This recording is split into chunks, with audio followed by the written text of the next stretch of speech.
همزه ونفخه ونفخه بسم الله الرحمن الرحيم الحمد لله رب العالمين والصلاة والسلام على نبيه الكريم محمد بن عبد الله صلوات الله وسلامه عليه وبعد رب اشرح لي صدري ويسر لي أمري واحلل عقدة من لساني يفقه قولي ثم أما بعد السلام عليكم ورحمة الله وبركاته.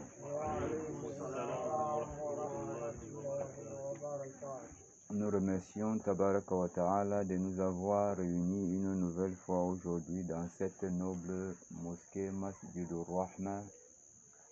Ceci pour la continuité de notre cours du livre Les 40 Hadith al-Qudusi. Et pour cet effet, nous demandons à Allah Azza wa Jalla de nous accorder son assistance, de nous aider à parfaire cette étude, de purifier nos intentions et d'agréer nos actions. Nous demandons à Allah Azza wa Jalla que nos proches qui sont dans des difficultés, nous le prions de les rendre tout ce qui est difficile, facile. Et nos frères qui sont endettés, nous demandons à Allah Azza wa Jalla de les aider à payer leurs dettes. Et nos frères qui sont malades, nous demandons à Allah Azza wa Jalla de les accorder la santé. Et quant à ceux qui sont morts, nous demandons à Allah Azza wa Jalla de les accorder sa miséricorde. Et quant à nous autres, nous demandons à Allah Azza wa Jalla de nous accorder une bonne fin. Qu'Allah soulage nos peines, réalise nos souhaits et comble nos manquements. Pour cet effet, nous sommes au hadith numéro 1, où il est dit وعن أبي هريرة رضي الله عنه قال قال رسول الله صلى الله عليه وسلم لما قضى الله الخلق lorsque Allah Azza wa Jalla a achevé la création, c'est-à-dire ici nous avions dit c'est la création littéraire, voilà, la rédaction de tout ce dont la création va accomplir, qu'est-ce qui doit être créé et quelles sont les actions. Voilà, j'espère qu'on comprend bien. Qu'est-ce qui doit être créé a été rédigé. Qui sont ceux qui doivent être créés? Cela a été rédigé. Les espèces ont été rédigées. Et ceux qui doivent accomplir, ceux qu'ils doivent manger, même leur mouvement est une création. Conformément à cette parole d'Allah Azza wa Jalla qui dit Wallahu khalaqakum wa ma ta'maluna. Allah est celui qui vous a créé et ce que vous faites. Vous voyez, la première des créations de l'être humain, c'est quoi ici? C'est la rédaction d'abord de son existence, c'est ça? De son espèce et quoi encore? De son sexe, soit il est mâle, soit elle est femelle. Voilà, maintenant de ce qu'ils vont faire. Même ton expression est une création d'Allah Azza wa Jalla. Wa khalaqal insana wa 'allamahu al-bayan. Il a créé l'homme et il lui a également enseigné à s'exprimer. À partir de quoi il a enseigné l'homme? À partir de Al-Qalam. J'espère qu'on comprend bien. À partir de quoi? Al-Qalam. Il a enseigné l'homme quoi? Malam ya'alam. Ce qu'il ne connaissait pas. Voilà. Ce qu'il ne connaissait pas. Donc ici nous disons, il y a la création littéraire. Hein? Il y a la création matérielle. Il y a la création spirituelle. Quand je parle de la création littéraire, c'est nos comportements, nos faits et gestes. Voilà. Cela a été produit dans le test. Quand je parle de la création matérielle, ça concerne maintenant quoi? Notre corps physique. Il doit être court, il doit être géant, il doit être gros, il doit être mince. Tout ceci a été déjà créé avant que tu ne viennes. Maintenant, ta taille doit correspondre au mètre qu'on a pris on t'a donné dans ton registre. J'espère qu'on comprend bien. Dans ton registre. Voilà, la taille que tu dois avoir, ce n'est pas une taille au hasard, ça sort du registre. Voilà, dans Lawhil Mahfouz. C'est de là qu'est retenu, voilà, tout ce dont nous faisons. C'est à partir de là que Allah Azza wa Jalla a rédigé toutes choses. Voilà. Tu dois avoir une voix rock, tu dois avoir une voix, je ne sais pas comment, hein? Tu dois avoir une voix aiguë, ainsi de suite, ainsi de suite, ainsi de suite. C'est là-bas qu'on t'a d'abord donné cette voix-là. Donc tu vois, Allah Azza wa Jalla t'a créé d'abord littéralement avant de te créer, comment on appelle ça, matériellement. Matériellement, c'est-à-dire le physique. Et nous avons également la création dite spirituelle. La création dite spirituelle, nous avons parlé de l'âme, elle est esprit, elle est spirituelle. Nous avons parlé également de l'esprit qui accompagne l'âme, qui permet à l'âme de comprendre, de raisonner, de méditer, de réfléchir, d'analyser. Tout ça, c'est le rôle de l'âme. Et nous avons également l'instinct qui est lié à l'âme. Et nous avons dit l'instinct, c'est la limite de l'âme. Voilà, c'est la limite de l'âme. S'il n'y avait pas l'instinct, l'âme devrait vivre comme ça et sans limite. Et il ne peut pas reconnaître un danger. J'espère qu'on comprend bien. Même peut-être les êtres humains, quand ils marchent, ils vont se tamponner. Ils vont se frapper les uns des autres. Je ne sais pas si vous avez essayé de voir les robots qu'on a fabriqués pour jouer le football, la course, le marathon. Je ne sais pas si vous avez vu ça. Vous voyez, à un moment donné, ils se cognent entre eux. Ils se cognent entre eux. Pourquoi? Parce qu'ils n'ont pas l'instinct. Maintenant, quel est le rôle de l'instinct? L'instinct, c'est ça qui te permet de sentir, de ressentir et de pressentir un danger, un bien. Je ne sais pas si on comprend bien. Vous voyez, le fou n'a pas l'esprit, mais il a l'âme et l'instinct.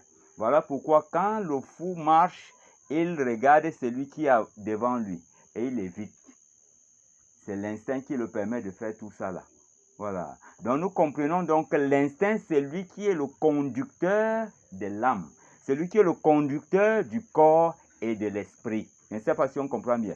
Si on te demande qui est-ce qui conduit le corps humain, tu ne dois pas dire c'est l'âme. Et tu ne dois pas dire c'est l'esprit. Parce que l'esprit et l'âme, leur rôle c'est quoi? L'âme te permet au corps de vivre. C'est ça qui donne la vie au corps, qui le permet de voir, d'entendre, j'espère qu'on comprend bien, voilà, et de ressentir également un mal. Voilà, de ressentir également un mal. Mais par contre, l'esprit, lui, il permet à l'âme de raisonner, d'analyser, de comprendre, non pas d'entendre. Le fou entend, mais il comprend. Je ne sais pas si on comprend bien. Parce qu'il ne faudrait pas qu'on fasse l'amalgame entre entendre et comprendre. Le fou entend, ça veut dire quoi? Il écoute, mais est-ce qu'il comprend? Nous disons non. Voilà. Alors, la différence entre le fou et nous, c'est quoi? C'est parce que l'esprit n'est plus, mais l'âme et l'instinct vivent. L'âme et l'instinct sont en lui. C'est cette âme-là qui le permet d'être debout, qui le permet de vivre encore sur terre. Lorsque il meurt, on dit quoi? Il a rendu l'âme. Il a rendu l'âme à son propriétaire qui est qui? Allahu tabaraka wa ta'ala. Mais par contre, est-ce qu'il a l'instinct? Nous disons oui, il a l'instinct. Voilà pourquoi son instinct ne lui permet pas d'aller coucher sur la route. Mais il peut se coucher en bordure de route. Parce que quoi? L'instinct, c'est la limite de l'âme. Quand elle arrive dans un territoire qui ne l'appartient pas, alors elle signale un danger. Soit tu es une bête, soit tu es un fou, elle te signale que ici n'est pas notre lieu. Déplace-toi. Et quand tu es en train de marcher, tu tamponnes un fou. Tu vois, quand le fou te voit, qu'est-ce qu'il fait? Il t'évite. Qu'est-ce qui le permet de t'éviter? Ce n'est pas le rôle de l'esprit là-bas, c'est de l'instinct. Voilà, c'est de l'instinct. C'est l'instinct là qui conduit également les animaux vers leur gîte, c'est-à-dire dans les lieux où ils mangent. C'est l'instinct là qui permet à faire connaître à l'animal que non, ici il y a un lion qui est là. Tu vois, il brûle les herbes. À un moment donné, tu vois, il s'arrête. Il commence à faire comme ça. Après, il détale. Mais qu'est-ce qui lui a fait détaler? C'est parce qu'il a ressenti un danger. Maintenant, le rôle dans le corps humain, qui fait ses rôles? Qui opère ses rôles? L'esprit l'âme ou bien l'instinct. Nous disons l'instinct. J'espère qu'on comprend bien. Voilà. Donc, tu vois, donc, dans la création spirituelle, nous avons combien de types de création qui accompagnent l'homme? Hein? L'âme, l'esprit et l'instinct. Et vous voyez, les trois là, on les voit? On ne les voit pas. Voilà, on ne les voit pas. Voilà pourquoi on les appelle la création dite spirituelle, comme la création des anges, comme la création des djinns, comme la création du vent et l'oxygène que nous respirons est une création en elle-même. Je ne sais pas si on comprend bien. Parce que cet oxygène, c'est ça qui permet à l'âme de résister dans ce bas monde, et il y a une quantité qu'on lui a donné de consommer. C'est une nourriture qui fait vivre l'âme dans ce monde matériel. Je ne sais pas si on comprend bien. Donc, quelle est la nourriture qui permet à l'âme de vivre dans ce monde matériel? Les aliments? Nous disons non. Cette nourriture, c'est quoi? C'est l'oxygène. Une fois que l'oxygène est coupé, l'âme est appelée à être étouffée et doit se séparer du corps. Et retourner dans un monde qu'elle n'a pas besoin de cet oxygène pour exister, pour vivre. Je ne sais pas si on comprend bien. Voilà un peu la différence entre tout ça. Donc, Dieu a créé donc quoi? L'âme, l'esprit et quoi encore? Et l'instinct, qui font partie des créations spirituelles.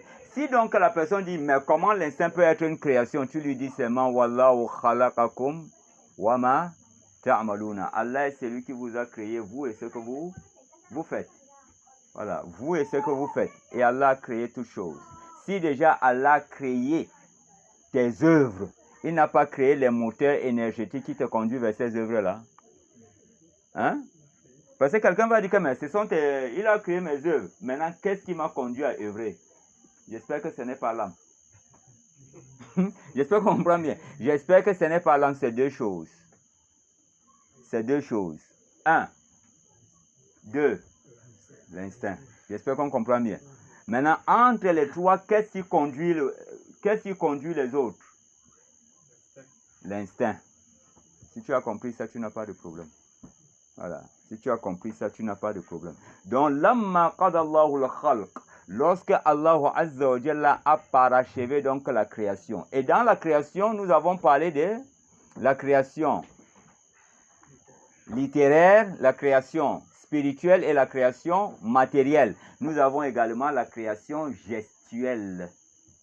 Gestuelle, c'est-à-dire les mouvements que tu fais, fait partie de quoi?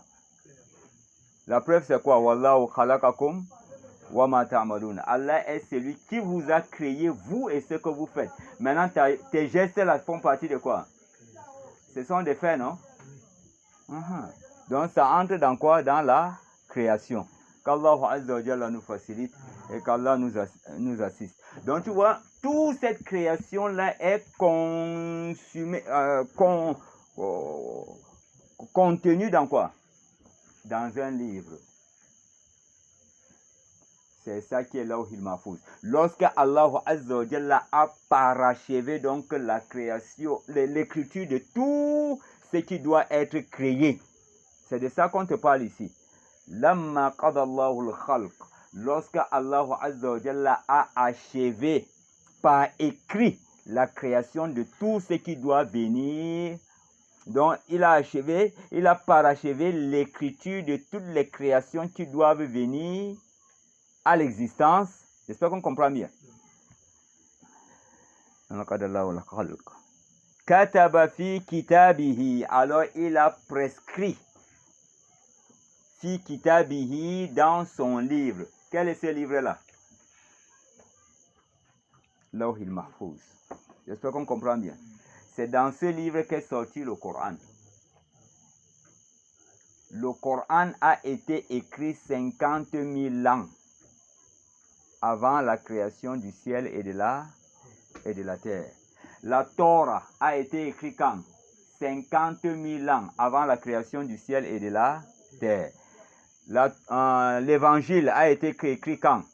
50 000 ans avant la création du ciel et de la terre. Hein? Innahu la Qur'anun. C'est ça, non? Fi kitabin maknoun. La yamassuhu illa al-mutahharun. Certes, c'est un Coran noble.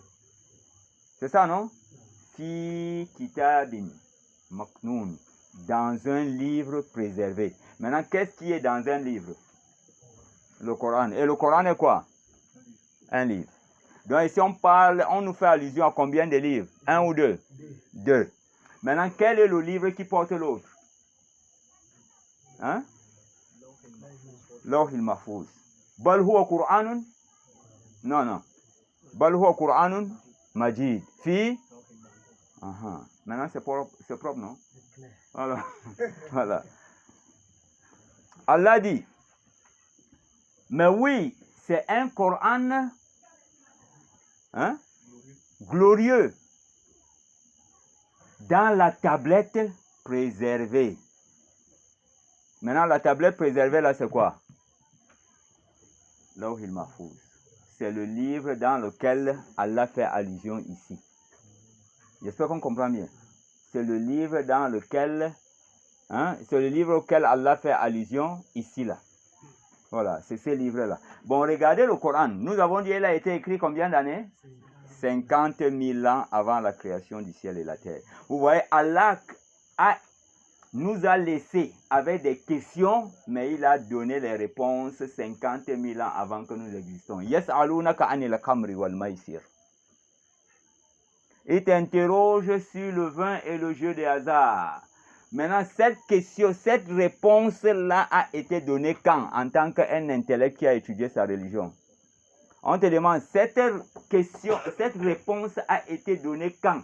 Et l'interrogation, il t'interroge. Allah t'a demandé, a dit non, ce qu'ils doivent interroger. Il t'interroge sur le vin, c'est ça, non? Et le jeu de hasard. À quel moment Allah avait écrit que nous devions, que les Sahaba de son époque vont interroger le prophète? C'était à quelle époque? 50 000 ans avant la création du ciel et la terre. Si la personne ne dit pas que je ne crois pas au dessein, qui nous explique alors ça? Il t'interroge sur le vin et le jeu de hasard. Tu vois, la question a été posée et la réponse est là, à la fois. Maintenant, on attend seulement que la personne... Et le Coran, dans son entier, le prophète nous a dit, elle est descendue où? Au premier ciel. Hein? Voilà, elle est descendue au premier ciel pendant la nuit du Ramadan. Dans son entier, mais elle descendait selon quoi? Les circonstances prévues. Hein? C'est ça, non? Elle descendait par fragments, par segments. Voilà, selon quoi? Les circonstances. Yas'alunaka anil mahid. Il t'interroge sur le sang des menstrues. Et de l'autre côté, il dit quoi? Yas'alunaka anil ruh. Il t'interroge sur l'âme. Tu vois? La question était depuis. Voilà, avant que nous n'existons. Qu'on ne sait même pas qu'on va exister, mais par contre, nous avons existé. Nous étions en train d'exister dans le livre. Maintenant, il faudrait qu'on explique encore quelque chose. Il a dit, c'est un livre glorieux. Innahu la Qur'anul Karim, c'est ça? Fi kitabin maknoun. Bon, là où ça cause polémique. La yamassuhu illa al-mutahharun. Ne touche ce livre que les purifiés. Non, que les purifiés. La yamassuhu illa al-mutahharun. Vous voyez, il y a une différence de la yamassuhuma et la yamassuhu. Ne le touche que les purifiés. La yamassuhuma ne les touche que les purifiés. Bon. Maintenant, quel est le livre qu'on fait allusion? Le est mis pour qui ici? Pour le Coran ou bien pour, comment on appelle ça? Hein? Pour Lawh al-Mahfouz. C'est quoi? Voilà, le est mis pour Lawh al-Mahfouz. Maintenant, quant au Coran, voilà, n'importe qui peut le toucher. Parce que la yamassuhu illa al-mutahharun ne le touche que les purifiés. Toi, tu es purifié? Même le prophète n'est pas purifié. Hein? Ouais. J'espère qu'on comprend bien. Ouais. Même Issa n'est pas purifié. Moïse n'est pas purifié. Qui encore? Bref, l'ensemble de la créature humaine ne font pas partie des purifiés. Nous sommes les mutatahhir. Hein? Les mutatahhir, c'est différent avec quoi? Les mutahharuna. Les anges sont les mutahharuna. Ils ne cabinent pas, ils ne chient pas, ils ne pissent pas. Ils ne tombent pas dans l'état de Janaba. Voilà. Donc ils sont de nature. Al-Mutahhir, c'est qui? C'est celui qui est de nature pure. Et il ne peut jamais être en état d'impureté. Il ne peut et ne pourra jamais être à l'état d'impureté. Il est toujours originellement et de nature pure. On fait allusion ici à qui? Aux anges. Mais quant à nous, Allahumma ja'alni wa ja'alni, donc nous sommes les mutatahhir. J'espère qu'on comprend bien. Donc nous sommes ceux qui, à chaque fois qu'ils tombent à l'impureté, ils reviennent à la pureté. C'est ceux-là qu'on appelle quoi? Les mutatahhir. Mais les anges sont de nature, voilà, pure. J'espère qu'on comprend bien. Mais quant au Coran, n'importe qui peut le toucher. Voilà, mais il est préférable pour l'honorer de le toucher en état de pureté. Mais si tu l'as touché en état d'impureté, il n'y a pas de problème. Voilà, il n'y a pas de problème. Mais il est préférable que tu le touches en état de... Mais sans toutefois que la préférence, sans toutefois faire de la préférence une obligation. Voilà. Voilà, il n'est pas obligé, mais il est préférable. Par contre, il est permis de le toucher en état d'impureté. Mais si déjà on dit que non, on ne doit pas le toucher, on ne doit le toucher qu'en état d'impureté. Cela revient à dire, donc les non-musulmans ne doivent pas toucher le Coran, puisqu'Allah a dit, il a fait descendre le Coran pour l'humanité. Hein? C'est pour l'humanité. Et l'humanité n'est pas forcément pure. Voilà, on ne les oblige pas à la pureté. On a obligé à qui? Aux musulmans, non? Voilà. Pourquoi? Parce qu'il y a certains actes de leur adoration qui obligent cela. Voilà. Mais si elle a été imposée aux autres, non. J'espère qu'on comprend bien. Voilà. Donc, Kataba fi kitabihi, donc il a prescrit dans son livre, ala nafsihi, donc sur lui-même. Il a prescrit une obligation dans son livre sur lui-même. Après quoi? Après avoir fini la création littéraire de tout ce qui doit exister. Alors il a imposé sur lui-même une obligation en ce qui concerne donc cette création. Donc, cette prescription est sous la forme de la signature et le cachet divin. Donc, après avoir tout parachevé, il a mis maintenant en guise de signature pour faire quoi? Officialiser le document. Je ne sais pas si on comprend bien. Maintenant, si on te demande quel est donc le dernier mot, la signature avec quoi Allah Azza wa Jalla a parachevé Lawhil Mahfouz, tu dis quoi? C'est ce que nous allons voir. J'espère qu'on comprend bien. Allah Azza wa Jalla nous facilite. Kataba fi kitabihi ala nafsihi fahuwa mawdu'un indahu. Voilà. Fahuwa, alors que ce livre-là était présent auprès de qui? Auprès de lui. Hein? Alors que ce livre était présent auprès de lui. Quel est donc le livre qui est à côté d'Allah? Lawhil Mahfouz. Voilà, Lawhil Mahfouz. C'est ça qu'il lit chaque jour. Hein? Kulla yawmin huwa fi sha'n. C'est ça qu'on nous récite dans Surat Ar-Rahman, non? Kulla yawmin huwa fi sha'n. Chaque jour, Allah est occupé. Par quoi? Par la lecture de ce livre. Il lit ça combien de fois par jour? 360 fois par jour.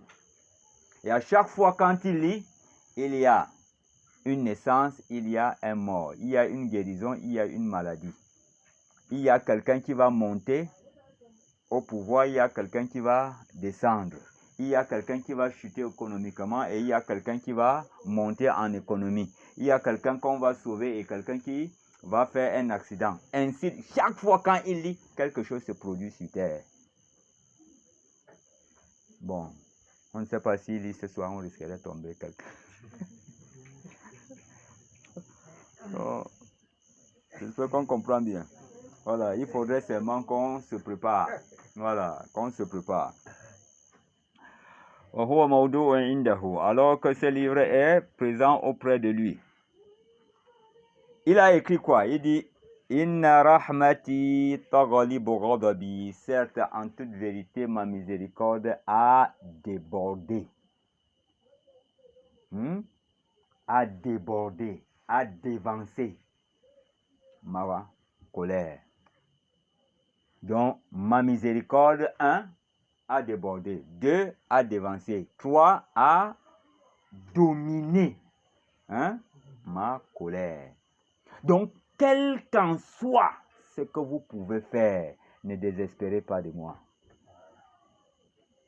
Quel qu'en soit ce que tu peux faire, quel qu'en soit ce que tu verras ton frère faire en religion, ne lui condamne pas. Pourquoi? Inna rahmati taghlibu ghadabi. Ma miséricorde a dominé, a surpassé, a dévancé, a dépassé ma colère. J'espère qu'on comprend bien. Voilà. Elle a dévancé ma colère. Rien que nous avons des cas de certaines personnes. Des cas de certaines personnes comme qui? Comme des personnes qu'on nous a cité leur récit, d'après le prophète sallallahu alayhi wa sallam, qui se présenteront devant Dieu n'ayant fait aucun acte de bien. Mais par cette miséricorde, Allah les pardonne. Il y a celui qui a demandé à ses enfants de le brûler. La seule action d'adoration qui est reconnue par Allah Azza wa Jalla, c'était l'adoration de la crainte.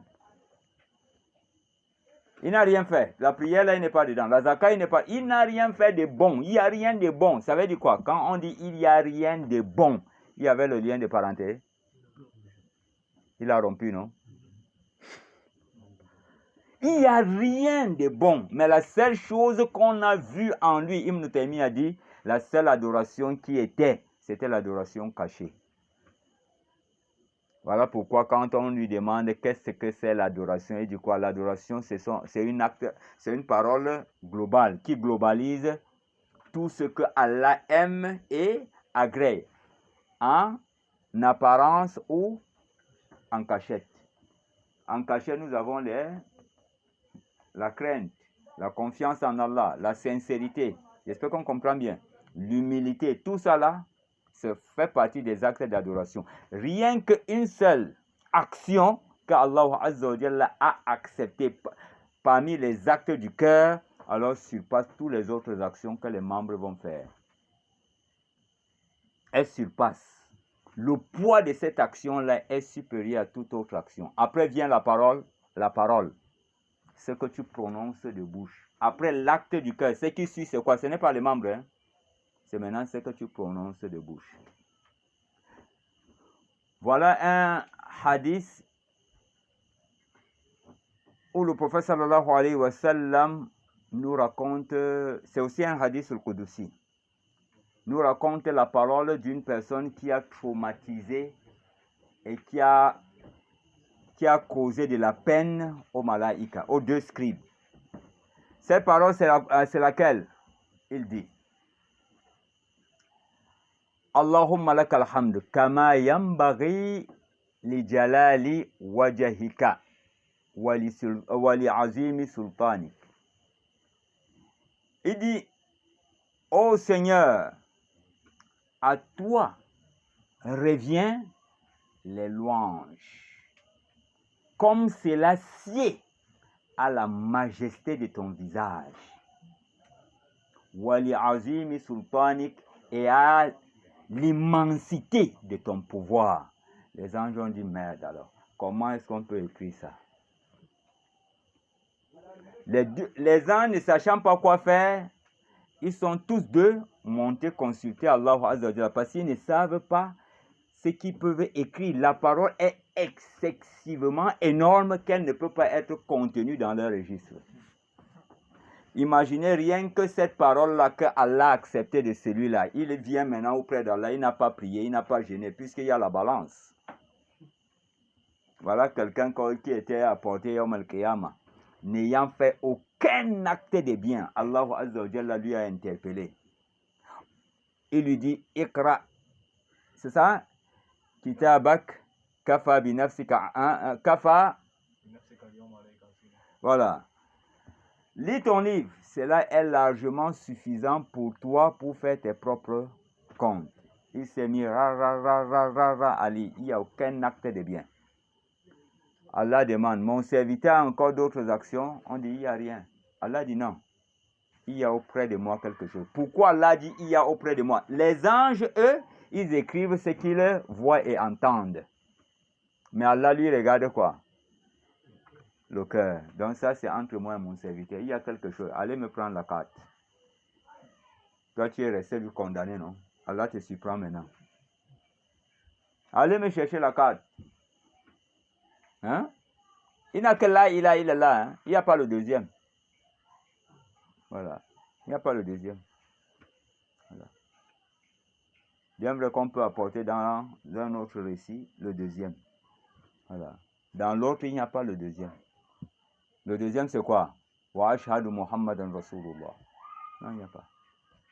Il a amené seulement là, il est là. Allah examine. Allah avait examiné, voilà pourquoi il dit non. Quand on amène la carte, il a demandé, mais Allah, qu'est-ce que cette carte a à faire face à ces 99 rouleaux de papier? Allah dit, n'as-tu pas vu inscrit là, il est là, est-ce qu'il y a quelque chose qui peut faire le poids avec? Il dit, on ne te fera pas d'injustice. Tu as été bon et tu as préservé mon unicité. Et je dois te préserver du feu de l'enfer de la manière que tu m'as préservé de l'impureté du polythéisme. Et je ne peux pas aussi te laisser être châtié pour cet effort que tu as fourni dans le cœur. Et on a posé la carte, non? Et ça a balancé les 99 rouleaux de papier. Bon, maintenant, si donc on prend cette parole, Allahumma lakal hamd, kama yambaghi li jalali wajhik, wa li ta'azimi sultanik. On prend ça seulement. Si déjà ça, les anges ont été, comment dirais-je, bouleversés. Ils avaient été dans la difficulté du comment est-ce qu'ils doivent écrire. C'est la balance qui peut supporter. C'est la balance qui peut supporter le poids là, le poids de cette parole. Hein? Si la balance porte, ça veut dire quoi? On l'a limité. On a limité ces éloges-là. Hein? Parce qu'il a dit, comme c'est l'acier à la majesté de ton visage. Wali ta'azimi sultanik, et à l'immensité de ton pouvoir. Tu peux donner la limite au pouvoir d'Allah. Allah dit, écrivez ainsi jusqu'à la fin, jusqu'au moment qu'on va se rencontrer. Donc ils sont là en train de rédiger. Ils sont là en train de rédiger. Ce n'est pas ce que le hadith nous raconte. Rédiger jusqu'à... Voilà. J'espère qu'on comprend bien. Tu as la parole là, tu as là où on parle de rédiger. Il a mis ça à l'histoire. Non, ça va, c'est bon. C'est bon?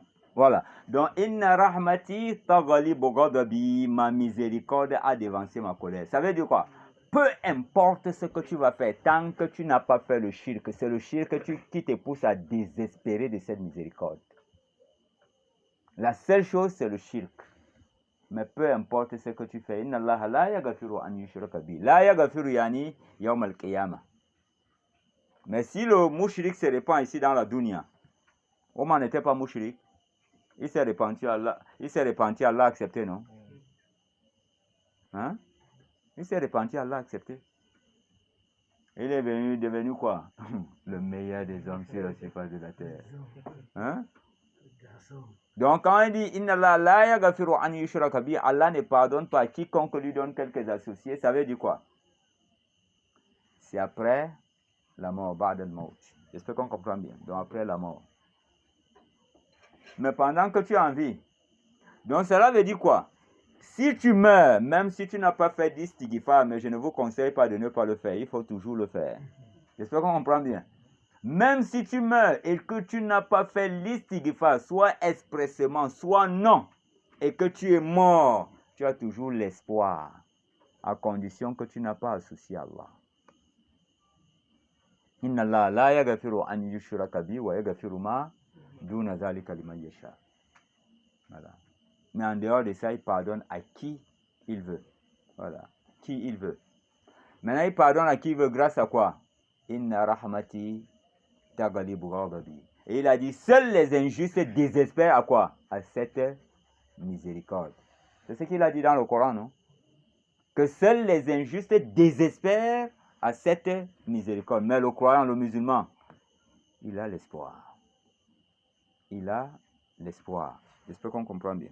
Qu'Allah Azza wa Jalla nous facilite. Et nous voyons donc clairement qu'il n'est pas bon de condamner des gens à tort et à travers. Pourquoi? Parce qu'on entre déjà dans le haqqi, dans le droit d'Allah Azza wa Jalla. Parce que quoi? Voilà le mot de fin de la création. Voilà le mot de fin de la création. Ça veut dire quoi? Yawm al-Qiyamah, il y aura quoi? Des suspens. C'est pour te dire que non. Yawm al-Qiyamah, il y aura quoi? Des suspens. Toi, musulman, tu n'es pas appelé à condamner. Et tu n'es pas appelé aussi à désespérer tant que tu n'as pas fait le chiffre. Et tu n'es pas aussi, on ne t'a pas autorisé de condamner quelqu'un tant que tu ne lui as pas vu en train de se prosterner devant une idole. Voilà, un sujet d'adoration autre que Allah Azza wa Jalla. Mais bid'a et autres. Voilà, quelqu'un t'a dit, il n'a rien fait. La seule chose qu'on reconnaît, c'est seulement le tawhid. Même Omar. Même Omar. Lorsque le prophète sallallahu alayhi wa sallam a dit à certains groupes de sahaba que non, quiconque Allah, illallah, cela est largement suffisant pour entrer au paradis. Ils ont dit à Rasulullah, on peut aller donner l'annonce. Il dit non, allez donner l'annonce. Ils sont allés donc commencer à enseigner. Là, illallah garantit le paradis. Là, illallah, seulement ça te donne le paradis. Omar a écouté, il a dit, arrêtez ça, arrêtez. Venez ici. Que personne ne bouge, venez. Donc, il ne veut pas qu'il y ait même quelqu'un qui s'est échappé pour aller donner ça. Non, il les a d'abord rassemblés. Il dit, bon, retournons là où vous venez avec. Maintenant, une fois retourné vers le prophète les a vus. Il a dit, mais qu'est-ce que vous êtes venu faire? Et c'est Omar qui nous a ramenés chez toi, juste parce qu'il nous a entendu donner l'enseignement que nous avions pris chez toi. Omar, pourquoi tu les as fait revenir? Ya Rasulullah, je les ai fait revenir parce que cet enseignement-là, si les gens se focalisent seulement sur ça, ils ne vont pas prier, ils ne vont pas jeûner, ils ne vont pas faire la zakat, ils ne vont pas faire le hajj. Ils vont se contenter seulement de cette parole. Voilà pourquoi je les ai ramenés encore vers toi. On dit le prophète a se prononcé, il s'est tué. Pourquoi il s'est tué? Si vous vous êtes limité à ça, et il n'a pas également appuyé le côté de Omar. Ça veut dire donc quoi? Tous les deux sont bons. Et il ne faudrait pas prendre son dalil pour pouvoir s'accrocher quelque part. Bien vrai que lorsque Muaz a reçu aussi cet enseignement, hein? Parce qu'après, il a donné encore cet enseignement à Muaz. Muaz n'était pas dans le groupe qui était d'abord venu. Après, il a donné cet enseignement à Muaz. Et puis quoi? Il a dit à Muaz, Muaz lui a demandé, mais ya Rasulullah, dois-je annoncer donc cette bonne nouvelle aux gens? Le prophète dit, non, Muaz. Tempo. J'espère qu'on comprend mieux. Calme-toi d'abord. Voilà, parce que si tu les annonces maintenant, là, ils vont se contenter. Voilà, de ça. Donc, si le prophète a dit à moi, c'est parce qu'il a vu son niveau de connaissance. Voilà. Donc, c'est pas toute chose qu'on doit aussi dire à n'importe qui. Il faudrait que la personne soit quelqu'un qui est accroché à la science. Voilà. Tout de suite, là, un ignorant va te taxer de n'importe quoi. Tu vois, si lorsqu'on a dit le prophète même n'est pas pur, tu vois, quelqu'un va se lever comme ça et dire que toi, donc c'est toi alors qui es pur. Hein? Hein? Je ne sais pas si on comprend bien. Ouais. C'est des anges qui sont des natures pures, mais tout celui qui porte la chair n'est pas pur. Tout celui qui porte la chair n'est pas pur. Il devient pur et il se rend impur. Mais il n'est pas de nature pure. Mais spirituellement, il est naturellement pur. Spirituellement, hein. Innal mu'mina la yanjus. Le croyant n'est jamais impur. Mais de quelle pureté s'agit-il? Spirituelle. Voilà. Si tu dis que non, c'est l'impureté matérielle, on te demande alors pourquoi tu peux te faire djanaba? Tu peux te laver le djanaba. Pourquoi tu fais les ablutions? Viens prier une fois, parce que tu es pur. Hein? Allah nous facilite. Donc nous avons abordé également certains points que nous avons énumérés la fois dernière. Hein? Que nous allons un peu, j'ai promis j'avais voulu passer comme ça et puis on prend un autre hadith, mais il y a les frères qui m'ont dit il faut qu'on touche un peu le côté là. Ouais, bismillah. Hein? Ouais, l'eau, allons-y.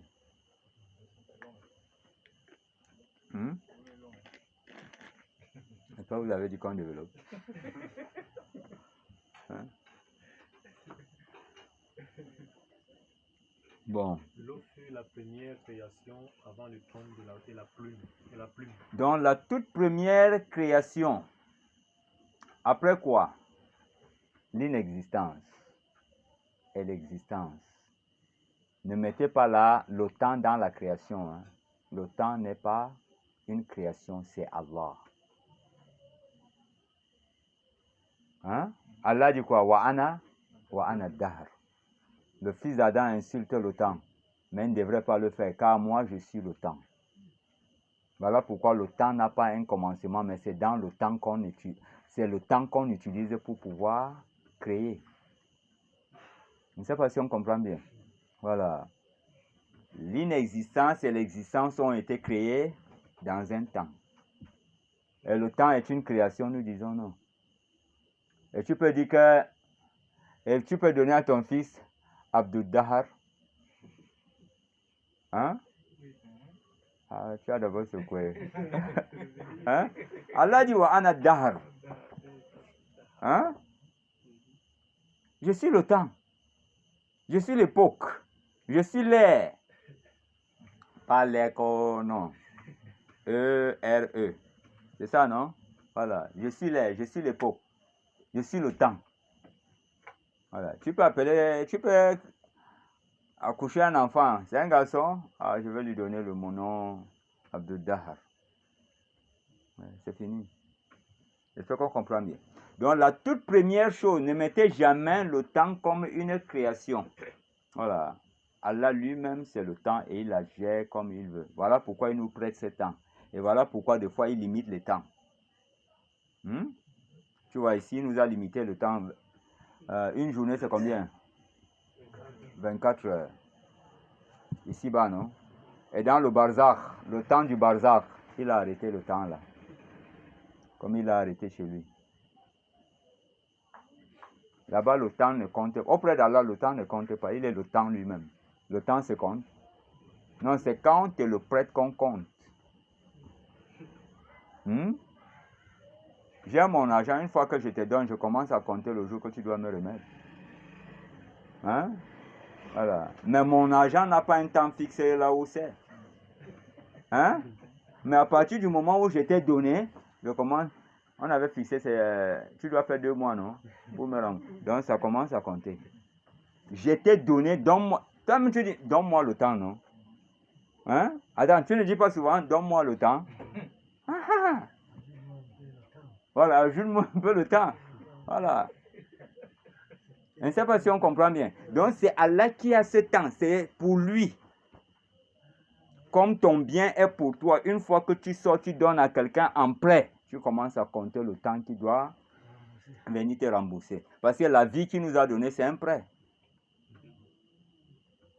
Et pour ce prêt, il nous a fixé un temps que nous devions faire pour le rembourser.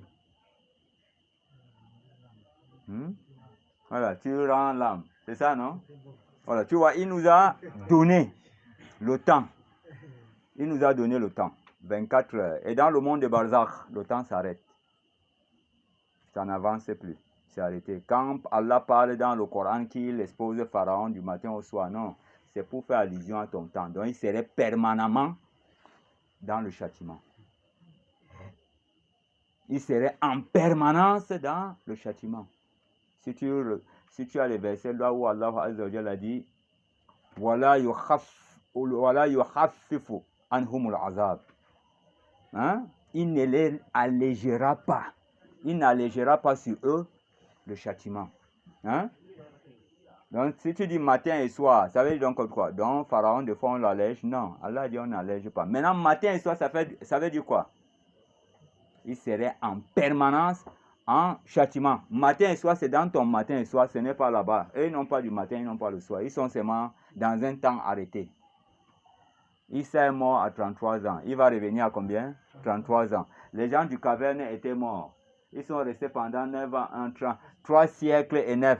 J'espère qu'on comprend bien. Lorsqu'ils sont revenus à la vie, avec l'âge qu'ils sont morts là, c'est avec l'âge là qu'ils se sont ressuscités. Je ne sais pas si on comprend. Nous avons le cas de Uzair.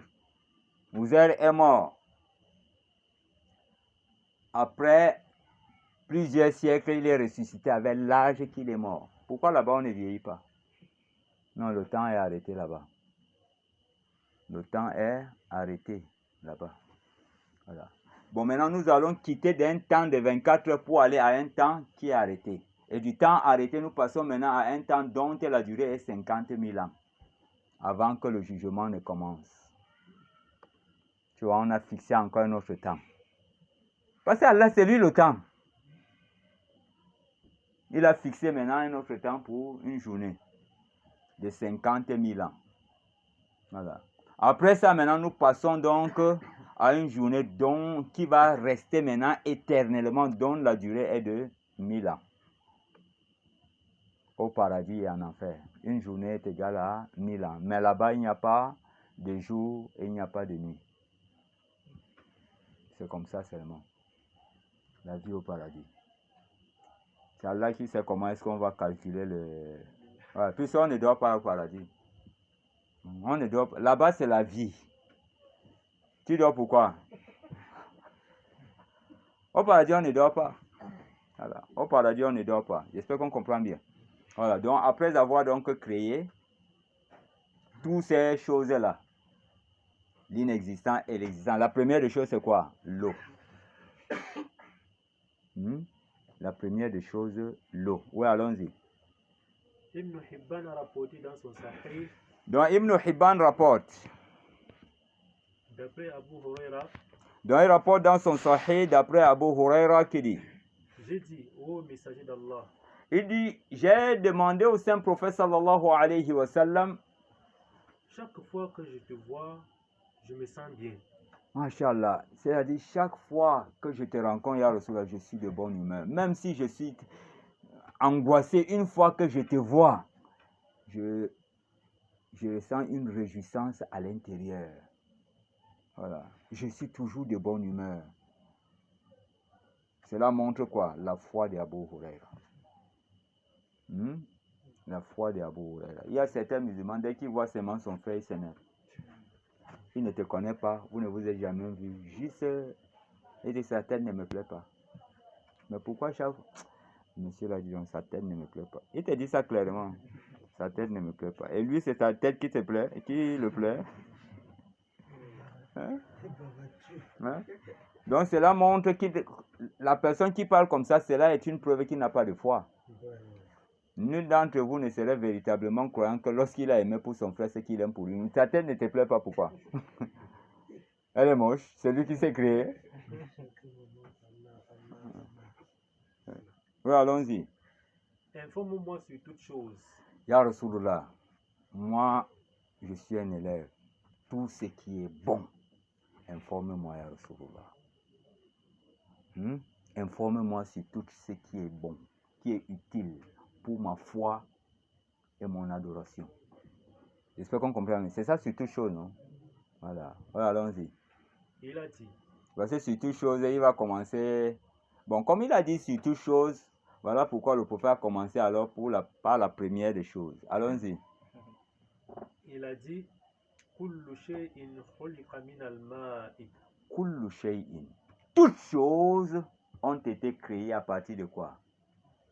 De l'eau. Toutes choses ont été créées à partir de quoi? De l'eau. Maintenant, si tu dis que toutes choses ont été créées à partir de l'eau, toutes choses, ça veut dire que l'inexistence a été créée à partir de quoi? Hein?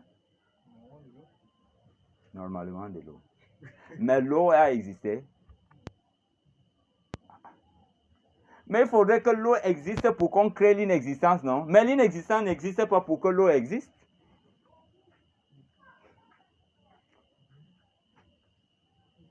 L'inexistence n'existe pas pour que l'eau existe. L'eau est toujours dans l'inexistence.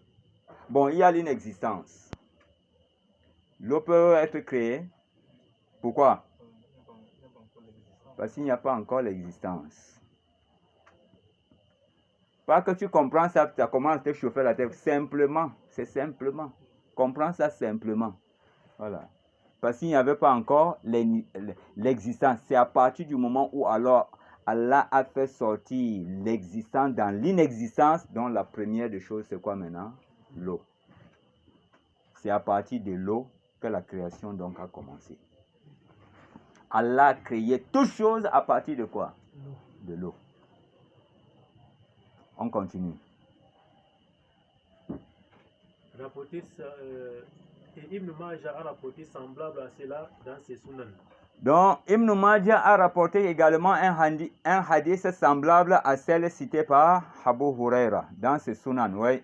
L'imam Ibn Hibban a dit après avoir mentionné le hadith. Donc, Imam Ibn Hibban dit, après avoir mentionné le hadith, que toute chose a été créée à partir de l'eau, oui. Ce qu'il a visé, c'est que toute chose est créée à partir de l'eau. Et la preuve de l'authenticité de cela est la parole de Al-Mustafa, le prophète. Oui. Donc, c'est son nom, hein? Al-Mustafa, Al-Mukhtar, tout ça, c'est son nom. Al-Mustafa, l'élu, Al-Mukhtar, le choisi. J'espère qu'on comprend bien. Nous avons expliqué ça la fois dernière. Oui. Étant donné qu'il a dit ce qui a pour sens, toute chose a été créée à partir de l'eau, alors qu'il n'y avait pas encore de créatures. Alors qu'il n'y avait pas encore de créatures. Quel type de créature? Physique. L'inexistant est physique.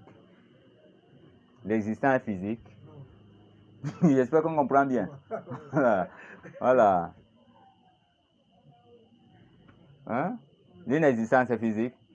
On te dit, bon, montre-moi. Non, on peut, montre-moi dans l'inexistence. Va me montrer, va l'attraper. Hein? Voilà. C'est comme quelqu'un qu'on dit que non. En Hausa, on dit Rike Girmanka. Rike Girmanka. Rike Girmanka, là, on peut dire quoi? Nangumanguma. Hein? Et en français, on dit quoi? Arrête ta grandeur. Donc, arrête ta dignité. J'espère qu'on comprend bien. Voilà, arrête ta dignité. Donc, respecte-toi quand même. Quelque chose comme ça, ça va dans ce sens. Mais, terre à terre, nangu manguma. Girmanka, arrête ta dignité. L'autre demande, il est où pour que tu m'aides à l'arrêter? Hein, il est où? Pourquoi tu m'aides à l'arrêter? Voilà.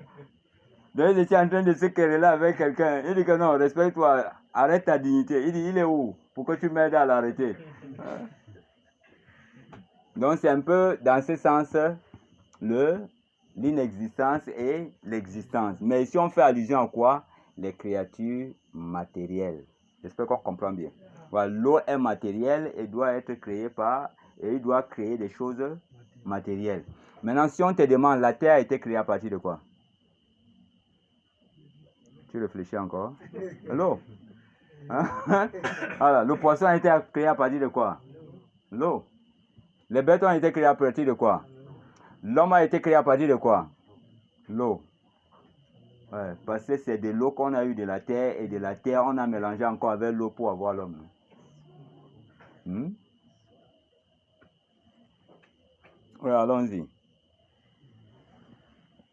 Assoudi a rapporté dans son tafsir avec plusieurs chaînes de transmission qui remontent jusqu'à plusieurs compagnons que le messager d'Allah sallallahu alayhi wa sallam a dit Inna Allah lam yakhluq shay'an mimma khuliqa qabla al-ma'i. Inna Allah, certes en toute vérité, Allah Azza wa Jalla n'a pas créé une chose. C'est ça, non? Parmi les choses qu'il a créées avant qu'il ne crée quoi? L'eau. Parmi les choses qu'il a créées, quelle chose? Parce que si tu tentes à dire que tu vas mettre ça dans l'inexistant, tu vas expliquer. Tu vas expliquer. Parce que l'eau est une existence. Elle est passée par où pour exister alors que l'inexistant n'existait pas encore? En tant qu'enseignant, tu expliques comment? Parce que ici, on n'est pas en train de vous parler de l'inexistence et l'existence. Donc, les deux ont été déjà créés. Voilà. Les deux ont été déjà créés. Donc, la toute première chose avant cela, c'est l'eau. J'espère qu'on comprend mieux. Oui, on continue. Le compagnon Ibn Abbas a dit le trône d'Allah Ta'ala était sur l'eau avant qu'il ne crée autre chose. Donc, le trône d'Allah Azza wa Jalla, avant que Allah ne crée quoi que ce soit, était sur l'eau. Parce que la dunya même là, c'est posé sur l'eau, non? Et sur la dunya là, il y a encore une autre terre qui la porte. Et la terre là est portée par un poisson. En tout cas, je ne veux pas vous déranger. Oui. Parce qu'il y a 7 dimensions de terre, non? Voilà. L'eau est là. Il y a encore d'autres portions de terre qui contiennent l'eau là en bas. Enfin, là-bas, là, il y a un poisson qui détient tout l'ensemble de l'univers là. Il y a un poisson qui détient ça.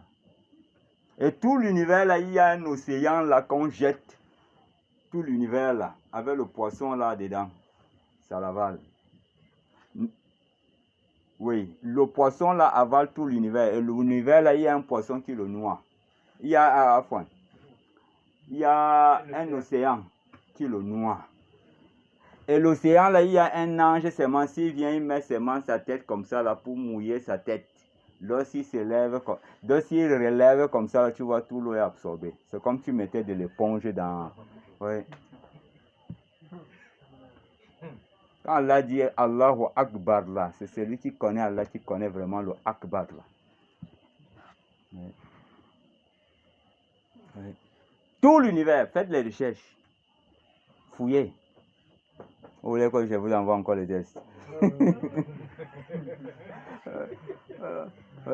Tout l'univers, dans son ensemble, est sur le dos d'un poisson. Et c'est le poisson qu'on va prendre. Puisque son rôle est fini, l'univers est déjà emballé. C'est ça qu'on va prendre pour vous cuire ça au paradis. Non?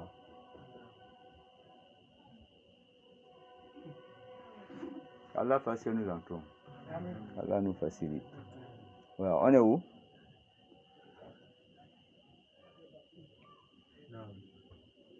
Avant qu'il ne crée autre chose, donc le trône d'Allah Ta'ala était sur l'eau avant qu'il ne crée autre chose. Donc le trône d'Allah était sur l'eau avant qu'il ne crée autre chose. Qu'est-ce que cela veut dire?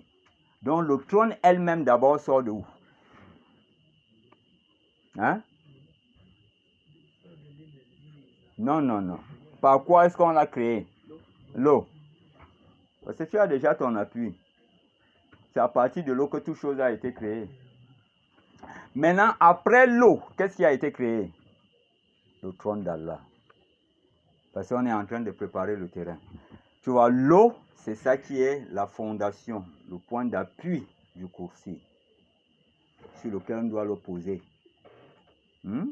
Voilà, la terre a été créée avant quoi? Le ciel, non?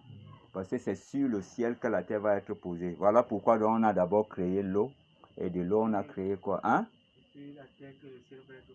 Ouais, c'est sur la terre que le ciel va être posé. Barakallahu fikum. Alors pourquoi quand je regarde, ça veut dire que j'ai trop parlé, ça commence à tilter. La batterie commence à se... Voilà. Donc, c'est sur la terre qu'on a posé quoi? Le ciel. Bon, maintenant on doit poser le trône sur quoi? Sur l'eau. Puisqu'il n'y a rien, il faut le trône. La première des choses donc qu'on doit avoir, c'est quoi? Avant de construire ta maison, la première des choses, c'est le brique de 15 ou brique de 20. Brique de 20, pourquoi brique de 20? Voilà, c'est ça qui passe d'abord en premier. Donc, il faut l'eau d'abord avant que le trône arrive. Parce que le trône va être posé sur l'eau. Donc, le trône est la deuxième création après les deux premiers. L'inexistant et l'existence. La première, l'eau. Après quoi? Le trône, comme nous allons le voir. Allons-y. Puis, il a créé d'autres créatures. Puis maintenant, après ça, il s'est mis donc à créer d'autres créatures. Parce qu'il d'abord, il a créé quoi? L'eau. Il a créé quoi encore? Le trône. Maintenant, d'autres créatures, ceux qui suivent ici, c'est les 8 anges porteurs du trône. Après, il a créé maintenant 8 anges. Ils ont demandé, Seigneur, pourquoi sommes-nous créés? Pourquoi est-ce que nous sommes créés? Allah dit, je vous ai créé pour porter mon trône. Ils ont dit, mais Seigneur, comment nous pouvons porter donc ta majesté? Allah dit seulement, dites la hawla wa la quwwata illa billah. Pap, ils ont vu seulement le trône sur leur épaule. Et voilà. Bon, maintenant on demande. Qui porte les 8 anges? Très bien. Cette puissance et cette force portent quoi? Le trône, non? Hein? Qui est sur le trône? Et qui est en bas du trône?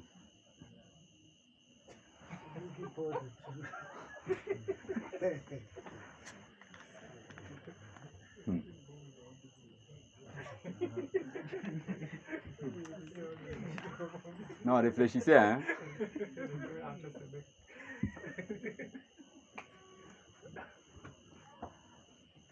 Vous devez réfléchir. Donc ça veut dire qu'on peut le porter. Hein?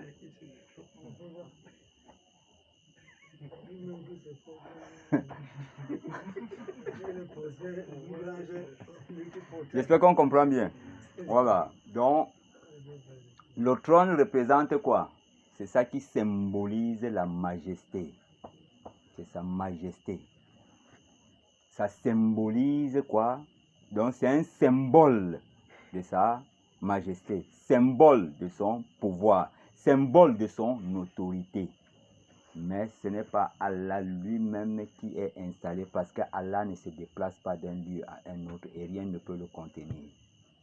Ni le porter, mais il porte toutes choses. Voilà. J'espère qu'on comprend bien. Il porte toutes choses. Si tu dis que non, il peut, donc ça veut dire qu'il peut bouger. Il était, après la création du trône, il est venu maintenant s'installer. Il est sorti d'où pour venir s'installer? On t'a dit qu'il n'a pas de direction. C'est comme on a étudié la fois dernière, non? Il n'a pas de direction. Il est donc sorti d'où pour venir s'asseoir. Maintenant, le trône, lui, il est assis au milieu. Parce que quand tu t'assois au milieu. Maintenant, qu'est-ce qu'il y a à côté? Tu as dit que non, il a rempli tout chose. C'est lui qui occupe l'espace et il donne les espaces. Allah n'a pas d'espace. Juste à ce que quelqu'un d'autre... Non, il n'y a pas d'espace, mais Allah crée des espaces pour ceux qui ont besoin d'espace. mais lui n'a pas besoin d'un espace. Et personne ne peut être dans son espace. Et son espace n'a ni devant ni derrière. Ça n'a pas une direction. Mais il est la direction de toute chose. Comprendre Allah, c'est... Hein? Ça peut, non? On continue dans...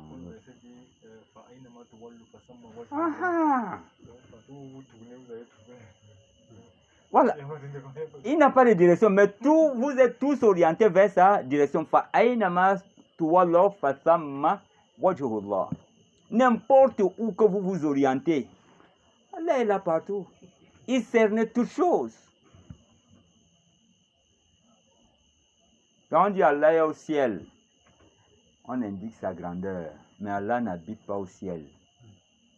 Il est au-delà de la création. La création est là-bas et Allah est de l'autre côté. Allah a donné à la création l'espace pour pouvoir exister. Il a créé un espace qui les a envoyés là-bas. C'est comme il va faire disparaître encore cet espace et revenir maintenant comme il était. Même le trône là va disparaître. Même le coursier va disparaître. Voilà. وَيَبَقَى كُلُّ مَنْ عَلَيْهَا فَانٍ, non? وَيَبَقَى وَجْهُ رَبِّكَ ذُو الْجَلَالِ وَالْإِكْرَامِ. كُلُّ مَنْ عَلَيْهَا فَانٍ. Tout ce qui est là va rentrer à son origine. L'inexistence. Même l'inexistence va disparaître. كُلُّ مَنْ عَلَيْهَا فَانٍ وَيَبَقَى وَجْهُ رَبِّكَ ذُو الْجَلَالِ وَالْإِكْرَامِ. Allah cerne la chose. Maintenant, si on dit que non, maintenant c'est le trône qui le cerne. Parce que le trône a un dos, tu vois, ça le bloque derrière, ça le cerne. Et maintenant, les porteurs sont devant. Tu vois, lui, il est là. Attention. Ne redisons pas Allah Azza wa Jalla. Voilà pourquoi les Ibn Hajar al-Asqalani, Imam An-Nawawi et autres sont dit que non, la fête d'installation là, ce n'est pas Allah, c'est... ouais. Quand tu prends le truc là, Allah même demande à Ta'akeloun. C'est sa majesté, le symbole, le trône symbolise sa majesté, son pouvoir, son autorité. Je ne sais pas si on comprend bien. Voilà. Vraiment, il faut comprendre.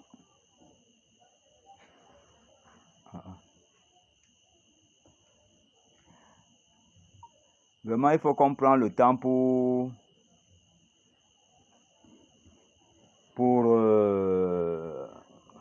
les détails là, c'est important. Ouais, c'est important. Bon, on continue. Non.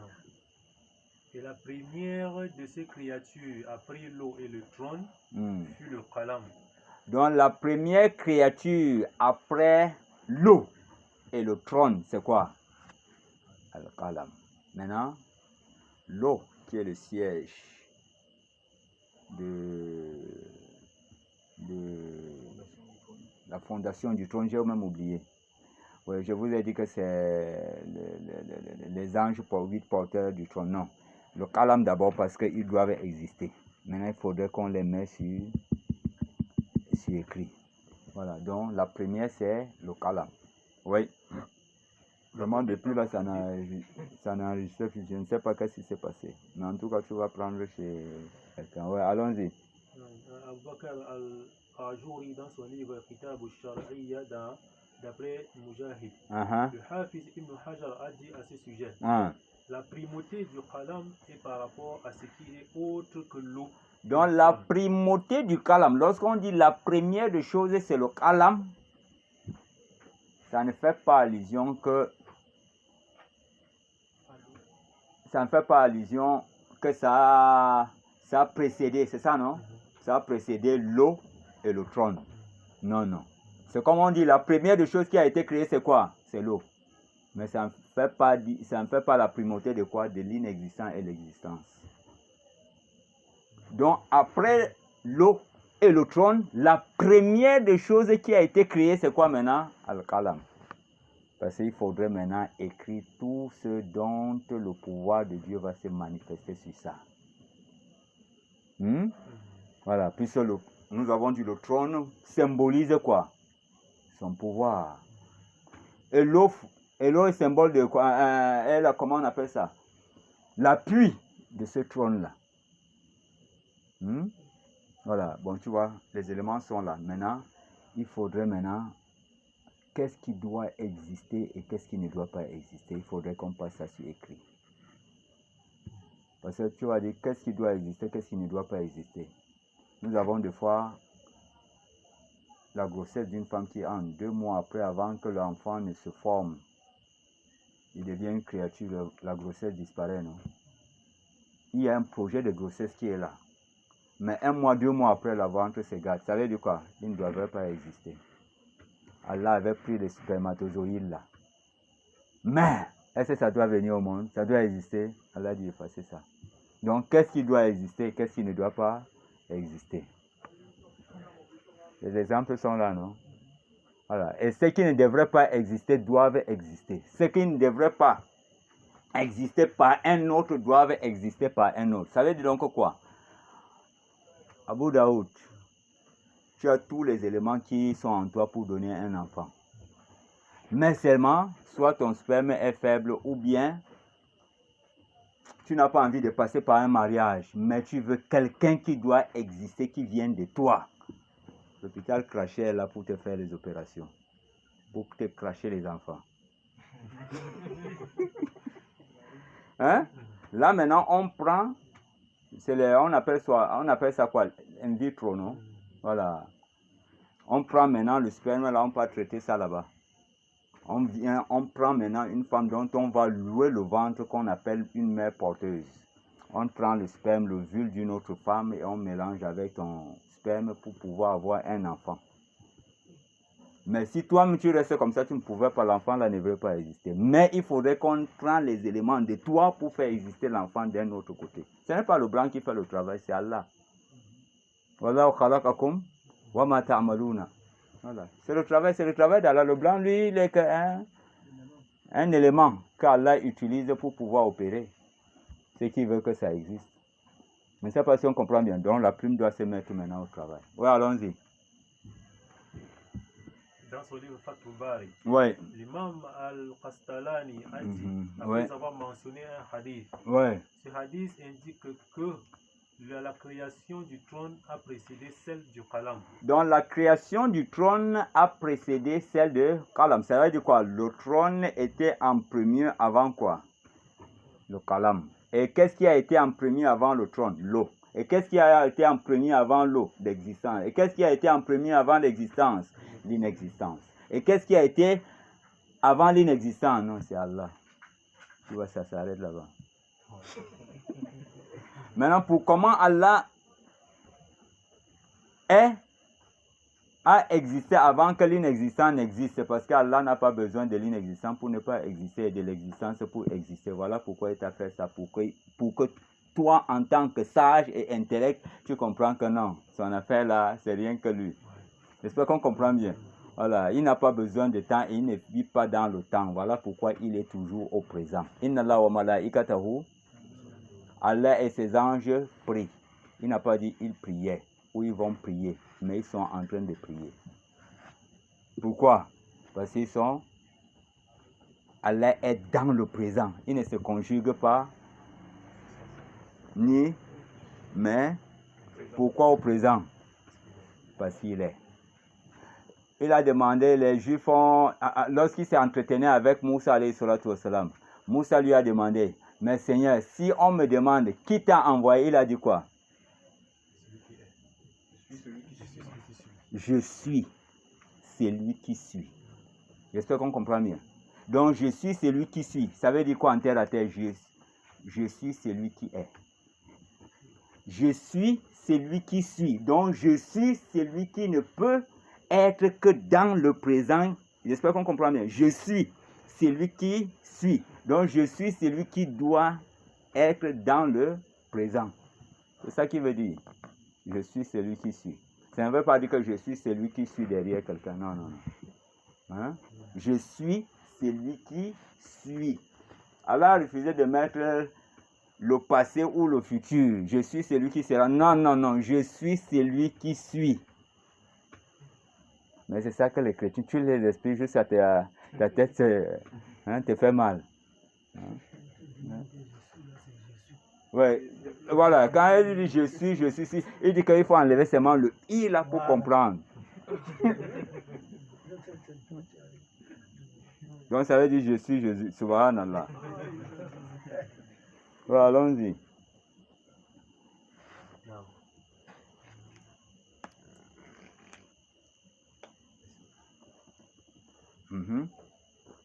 Donc, ce hadith indique que la création du trône a précédé celle du kalam, qui écrit ce qui est prédestiné.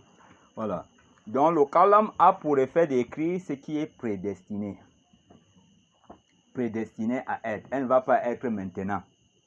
Mais on écrit d'abord le scénario. C'est ça la prédestination, non? Le destin d'un film, c'est quoi? Nous avons, par exemple, je prends un film. Nous avons le Titan. Hein? Le Titan. Avant que le film Le Titan ne voit jour, qu'est-ce qu'il y a vu jour d'abord? Le scénario. C'est un roman qui était là. Maintenant, quand il y a déjà le scénario, hein, on cherche quoi? Ouais. Le scénariste, il est là. Parce que c'est le scénariste qui a écrit. Lui, il est là. Ce n'est pas un acteur, mais il doit contrôler ce qu'il a écrit. Maintenant, on cherche quoi? Non, avant les acteurs. Metteur en scène. Oui. Ouais, on cherche les metteurs en scène. Parce que le metteur en scène, maintenant, il va prendre le scénario pour aller travailler, étudier. Il me faut un acteur de telles caractéristiques qui doit correspondre à l'acteur qui est dans le roman. Ce n'est pas ça? Hein? Et il me faut une fille qui a peut-être tel, et qui doit s'habiller tel. Voilà pourquoi tu vois dans le film de Jésus de Nazareth, est-ce qu'on leur donne les vêtements que nous portons aujourd'hui? On donne un vêtement qui est identique à l'époque. Comme c'est écrit. Hein? Elle était en robe. Donc il faut la robe est comment? Il faut que les détails là doivent être... Voilà, donc de manière que quand tu vois le film, tu vis l'époque. J'espère qu'on comprend bien. Après que le scénariste, le metteur en scène a étudié donc le roman, qu'est-ce qu'il fait? Il part maintenant à la recherche des acteurs. Maintenant, il regarde le talent. Non, toi viens. Toi de côté. Voilà. Non, moi-même, mets-toi de côté, c'est bon.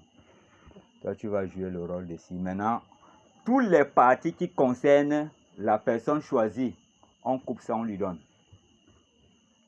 Lorsque tu arrives à tel moment, voilà ce que tu dois dire. Et toi, voilà ce que tu réponds. Lorsque tu arrives dans tel endroit, et quand tu viens, tu fais autre chose, ou la manière de passer même le pied, ou bien de faire un geste, on dit arrêtez.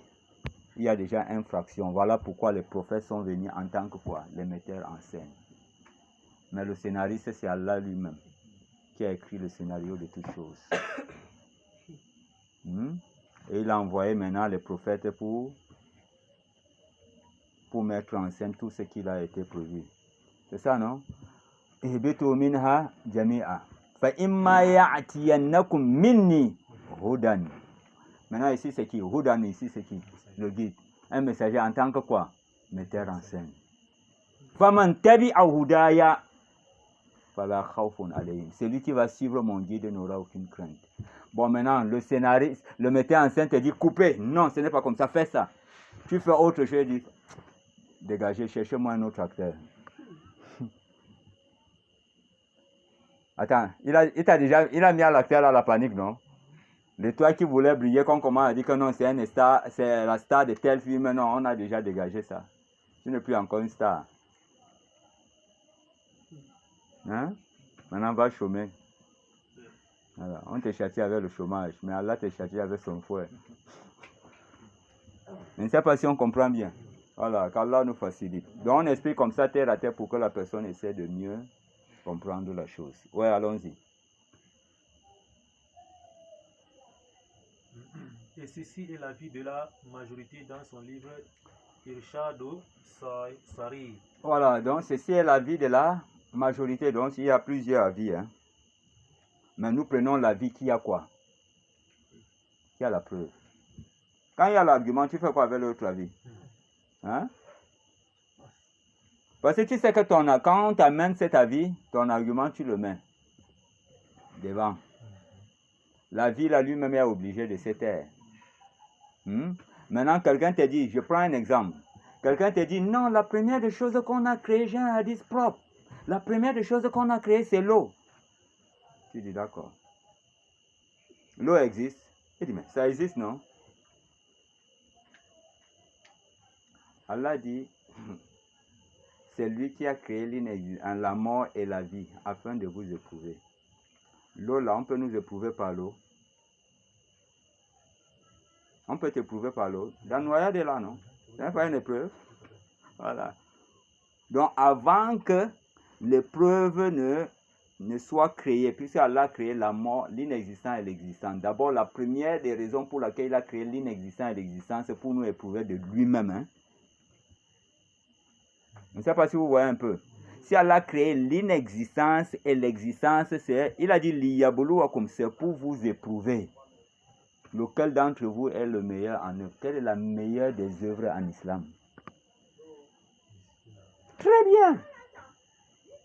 Bon. Parce que Allah nous a donné le mental pour mentaliser. Hein? Ce n'est pas pour ressentir la menthe. J'espère qu'on comprend bien. Voilà. Donc, liyabluwakum ayyukum ahsanu amala. Nous avons dit la meilleure des œuvres, c'est quoi? Le respect de l'unicité de Dieu.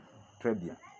Maintenant, Allah dit, j'ai créé la mort et la vie afin de vous éprouver. J'ai créé l'inexistence et l'existence pour vous éprouver. Par quoi? Par lui-même. Même si les questions vont naître dans ta tête, tu sais que non. Allah n'a pas besoin de l'inexistence pour ne pas exister. Et il n'a pas besoin de l'existence pour... C'est ça qu'Allah veut que tu comprennes dans ça. Bon, si déjà l'eau existe,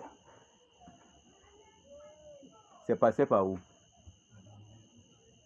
Donc, si c'est passé par l'inexistence, ça veut dire que l'inexistence a précédé l'eau. Et pour que ça existe, il faudrait quoi encore? Mais c'est l'inexistence. L'eau doit donc rester dans quoi? Dans l'inexistence. Il faudrait quoi maintenant pour faire sortir l'eau? Allah doit créer l'existence. Maintenant, c'est à partir de l'existence là. Tu vois, il va seulement te donner la main. Non, c'est vrai, je n'avais pas... Voilà pourquoi quand tu prends l'argument, tu fais quoi encore avec... Parce qu'à la fin, toi qui as l'argument, c'est toi qui donnes l'enseignement. Ce n'est pas celui qui a la divergence qui donne l'enseignement. Maintenant, celui qui a l'argument, quelqu'un vient lui donner l'enseignement de divergence, il dit quoi? Ça, c'est quoi encore? Ce n'est pas la science que tu es en train de me donner. Bon, explique-moi ça. Tu vois, celui qui a l'argument est mieux placé pour expliquer les divergences. Mais celui qui n'a pas l'argument n'est pas mieux placé pour expliquer quoi? Hein? Celui qui a les avis. C'est ça, non? Il n'est pas mieux placé pour comprendre les arguments.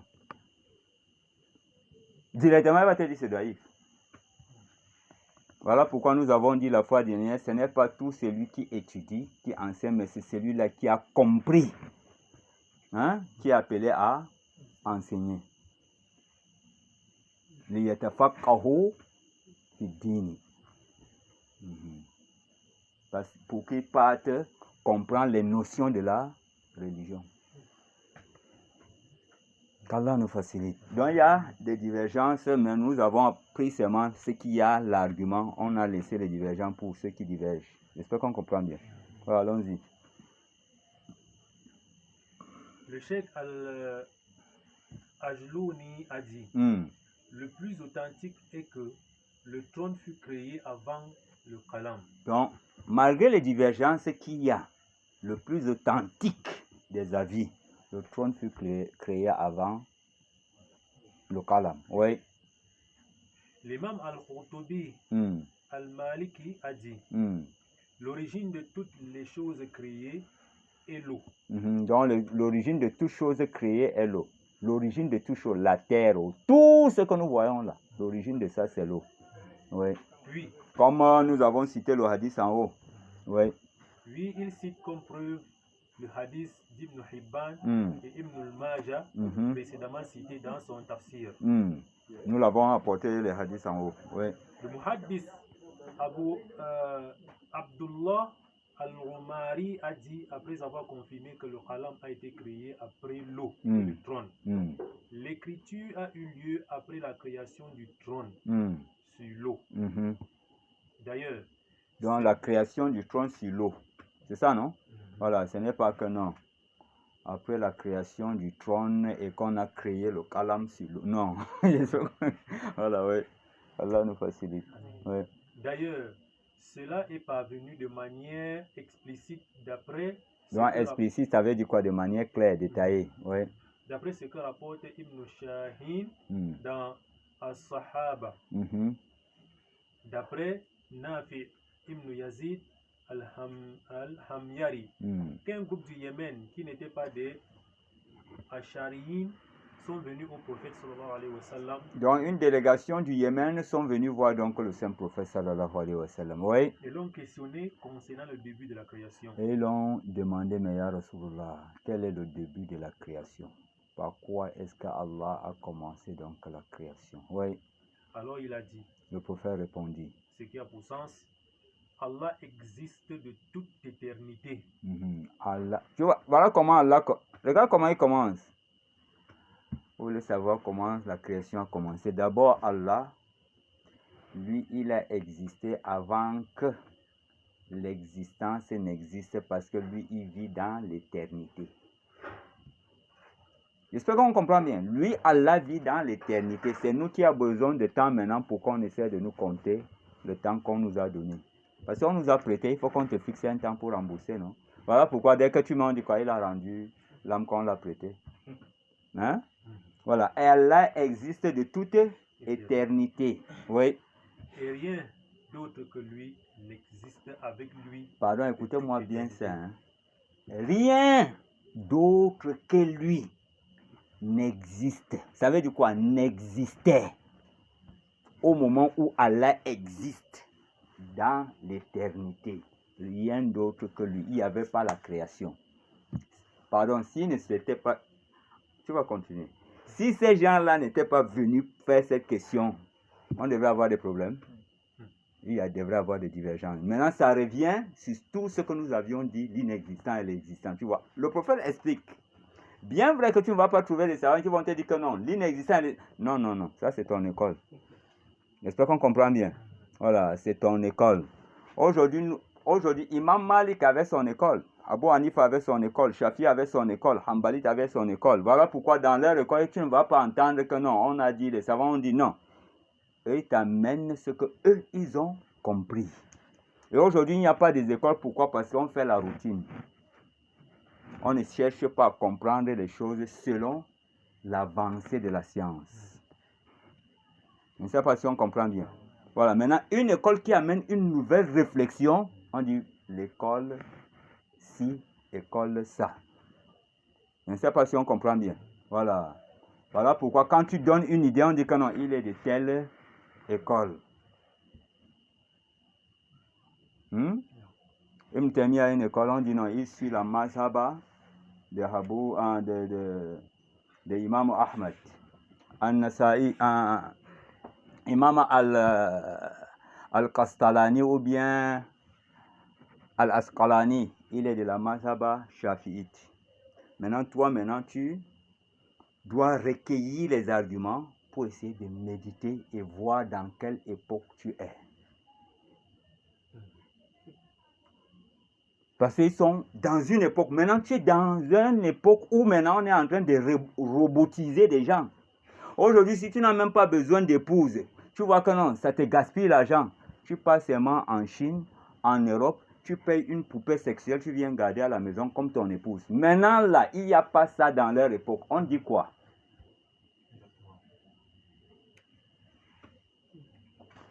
Le quick, la monnaie virtuelle là. Bitcoin, je dirais quick one. Le Bitcoin est déjà là. Maintenant, il n'y a pas de l'argent là à leur époque. À notre époque, si. Qu'est-ce que l'islam dit sur ça? Les crypto-monnaies, l'in vitro, l'enfant qu'on met dans le ventre. C'est l'enfant de qui? De la maman qui a porté ou bien de celle qui a donné l'ovule. Et sa mère l'a porté peine sur peine. Qui a donc porté et subi peine sur peine? La maman a donné l'ovule, le papa a donné son sperme. On a préparé, on a mis dans le ventre d'une autre femme. C'est la femme là qui l'a porté peine sur peine. Et elle a sévré 2 ans. L'enfant revient à qui?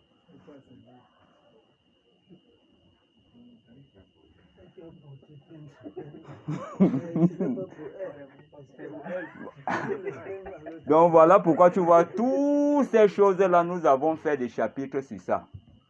Voilà, nous avons écrit sur ça. C'est là depuis plusieurs années même qu'on a écrit sur ça, on est passé. Je ne sais pas si on comprend bien. Voilà. Ou bien ce n'est pas... Maintenant, expliquons. Allons non, il faut comprendre selon les salafs ou les allons donc chercher à comprendre ça. Le Bitcoin. Les salafs ont dit quoi sur ça? Bon, les poupées sexuelles qu'on vend là, maintenant, si... Moi, je n'ai pas fait le zina. Je suis allé seulement chercher une poupée. J'ai amené. Elle est grande. Si tu veux celle qui est grosse, il y en a. Si tu veux le petit, il y en a. Celle qui a le gros poitrine, il y en a. Celle qui a des... Tout ce que tu veux, c'est là. C'est toi qui choisis ton goût.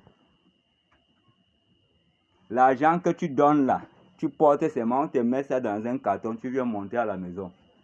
Tu regardes seulement au lit. Bon, maintenant, les salafs on dit quoi sur les poupées sexuelles? Ça grimpe, hein? Le monde, si tu n'es pas dans l'actualité aujourd'hui, là, tu es mort. On te pose une question, là, tu vois que tu es bloqué, Kangé.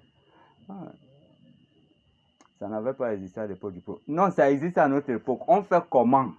Parce que ça existe. L'islam dit quoi? Et Allah dit quoi? Le Coran épouse toutes les époques. Explique-nous. On va arrêter notre réflexion. Donc, explique-nous.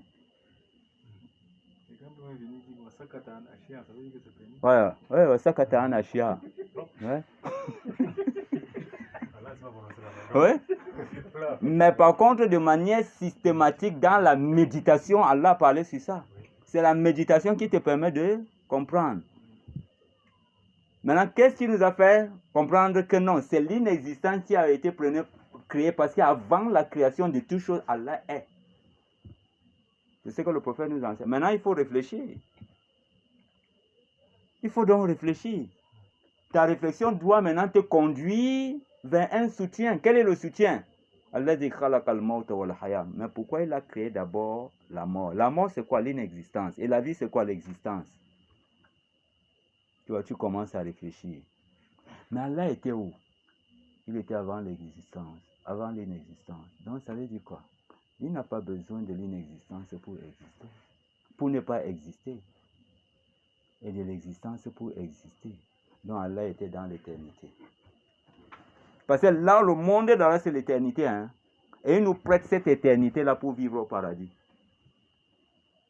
Ce n'est pas que, ou en enfer. Ce n'est pas que nous sommes l'origine de cette éternité-là. Parce que si Allah n'était pas l'origine de l'éternité, on ne devrait pas avoir. Si Allah n'était pas l'origine de la vie, on ne devrait pas avoir la vie.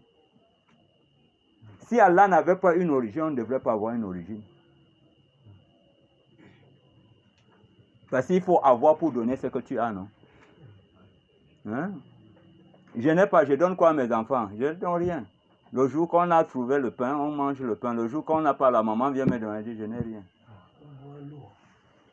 Hein? S'il n'y a pas l'eau, c'est fini. Asseyons-nous seulement, on commence à...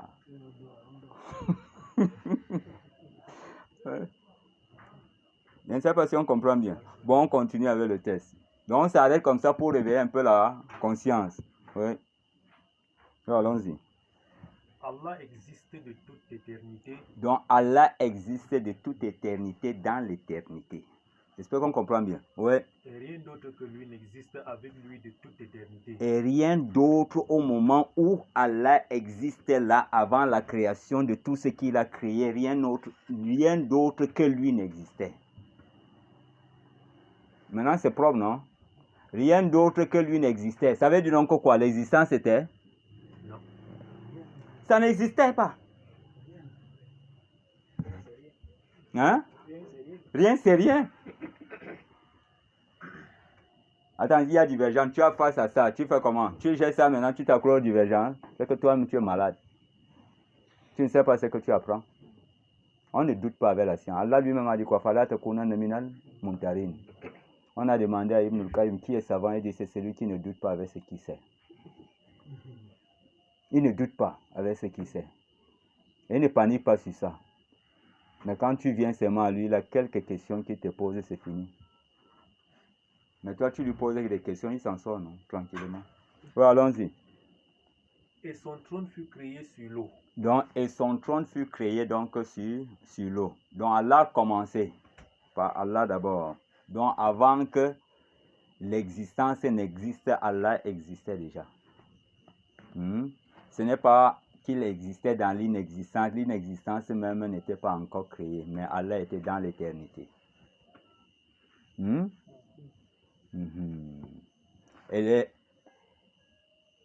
Et l'inexistence est sortie dans quoi? Dans le temps. Parce qu'on a besoin de temps pour pouvoir faire la chose dans le temps. Et Allah est lui-même quoi? Le temps. J'espère qu'on comprend bien. Oui, allons-y, on continue. Puis, il a créé le qalam et il a dit. Donc, puis, il a créé. Donc, ici, on ramène après quoi est venue la création du qalam. La création du qalam est venue quand? Après, donc, la création du trône. C'est ça, non? Oui, allons-y. Il a dit, écris ce qui a eu lieu. Voilà, Uktub, écrit, c'est-à-dire ce qui doit avoir lieu. Maintenant, si on dit écrit ce qui a eu lieu, il y a un problème. Ce qui a eu lieu, déjà chez Allah Azza wa Jalla. Il avait déjà préparé tout ça avant de mettre sur écrit. C'est déjà lieu. Abu Dhabi n'a pas compris. Hein? Hein? C'est Allah. Dans la préscience, c'est comme ça qu'on dit? Dans la préscience divine, la chose est là. Maintenant, il faudrait quoi? Écrire. Donc, écrire ce qui a eu lieu. Ça veut dire quoi? Attends. J'ai envoyé mon secrétaire pour m'opérer une situation. Il a vu tout ce qui s'est passé. Maintenant, il me demande, je vais faire comment? J'ai écrit tout ce qui a eu lieu. La chose était déjà faite. Maintenant, tu as déjà compris, tu as déjà vu. Donc, écris tout ce que tu as vu. Mais tout ce qui a eu lieu auprès d'Allah, mais le kalam ne sait pas. Et il doit recevoir maintenant quoi? Tout ce qu'Allah a introduit seulement au kalam. Il a chargé le kalam et le kalam s'est mis à écrire sans qu'Allah ne le dicte, car ça a eu lieu déjà. Car Allah dit à son prophète quoi? Iqra, il dit, je ne suis pas de ceux qui lisent. Lis. Attends. La première révélation du prophète, c'est quoi? Lis, non? On dit à qui de lire? Mais il n'a pas un livre. Allah a mis ça dans sa tête. Lis à partir de ta mémoire. Le stylo. Lis, écris. C'est qui? Ce qui a eu lieu. Donc, ce que j'étais chargé dans la tête, écris-le. À l'intérieur de ton encre là. Allah a chargé tout ça là. Écris, produis-moi ça. Attends. Je ne te trouve pas encore. Attends. C'est ça? Wa allama Adama. Il a dit à Adam, dis ça, dis ça. Il a chargé ça où? Dans sa mémoire. Donc Adam déjà avait ça dans sa mémoire. C'est où? Le stylo aussi, Allah l'a mis dedans. Tout ce qui doit exister, Allah a chargé le stylo. Je vois pourquoi tu as dit que non. Pardon, il faut... J'espère qu'on comprend bien. Voilà. Allah a chargé ça dans le stylo. Il lui a dit maintenant produit. Je ne suis pas là pour te dicter que non, écris ça, n'écris pas ça. Non, il y a déjà tout. Je t'ai déjà mis dans ta boîte, dans ton disque dur. Produis seulement. Voilà, écris. Adam, informe-les. Est-ce qu'Allah... dit ça, c'est comme ça. Non, Allah a chargé ça à Adam. Le prophète aussi, on lui dit Ikra. Mais il va lire quoi? Il n'y a pas le tableau devant lui. Lis à partir de ta mémoire ce qui a été inculqué à l'intérieur. Maintenant, c'est bon? Parce que j'ai vu, parce que Abu Daoud a dit, écrit ce qui a eu lieu. J'ai vu son visage qui a fait comme ça. Donc c'est pourquoi Allah il va dire dans la sourate. Voilà.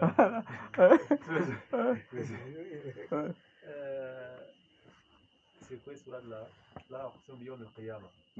Ouais, Surat al-Qiyamah. À la fin là, Allah va lui dire, ne te précipite pas. Attendre. Lita'ajala bik. Lita'ajala bik. Ouais. Donc, inna alayna jam'ahu wa qur'ana. Donc on va d'abord te rassembler ça dans ta tête. Complètement. C'est ça la science. Tu vois. Regarde comment Dieu maintenant vous est renforcé encore. Vous doutez, vous voulez douter? Bon, voilà ça alors. Expliquez-moi ça. C'est nous qui allons te rassembler. Ne te précipite pas. On va le rassembler de manière ordonnée dans ta tête. Tu vas le lire, ça va passer clairement. Ce n'est pas toi-même, ce n'est pas le fait de répéter qui va te permettre à mémoriser. Non. Nous en chargeons de ça. On va le tracer dans ta tête. Et toi, tu serais en train de... Ouais. Et toi, tu serais en train de faire quoi? De lire à partir de la mémoire. L'ardoise, on te demande, le prophète avait une ardoise. Tu dis oui, mais son ardoise n'était pas matérielle, c'est son mémoire. Voilà pourquoi Allah dit lis. Voilà. Et puis tu prends encore. La tuharrik lisanaka li. Voilà. J'espère qu'on comprend bien. Ouais. Non, ça là. Allahu Akbar. Mais Abu Daoud, c'est quoi? Allahu Akbar. Laisse-nous vous embrasser. Ya salam. Allahu Akbar. Pour moi également. Merci. Allahumma. Attention. Prenons soin de l'imam. Wallahi. On a un cadeau qu'Allah nous a donné. Allahu Akbar. On a perdu. Ça, ce n'est pas l'argent. Je fais comment? Je mets dans la peau bien. On devait ajouter. Ouais. Non, la monsieur doit avoir aussi pour elle. C'est ça, non?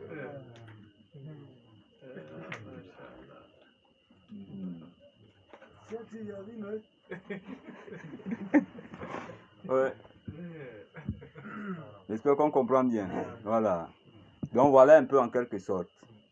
Voilà. Mais nous sommes donc différents. Nous avons besoin d'un cahier et nous avons besoin d'un tableau. C'est ça qui fait donc notre différence. Et Abu Huraira, lui, il avait sa mémoire. Pour dire, Allah pour nous informer que non, même je ne sais pas quoi, même quelqu'un qui n'a pas atteint le niveau d'un prophète, je peux lui faire don de cela, mais à une condition. Il faudrait qu'il me craigne. Fattaqullah. Non. Wa yu'allimukumullah. Voilà pourquoi tout le monde étudie, non? Mais c'est tout le monde qui comprend. Par quoi tu comprends? Quel est l'élément qui te permet de comprendre? La crainte d'Allah. Voilà pourquoi il dit donc Innama yakhshallahu min ibadihi. Maintenant, ulama, c'est qui? C'est celui qui a étudié ou qui a compris. Parce que s'il n'avait pas compris, il ne pouvait pas enseigner. Il va mettre le trouble seulement, le désordre. Mais quand il a compris, il est appelé à enseigner et Allah fait de lui un savant. Ah, il t'a fait un gros repas qui n'est pas. Amen. Ça l'a dit. Amen. On dit n'est pas qui est. N'est pas qui est. Bon, on continue. Barakallahu fika wa jazakallahu khairan.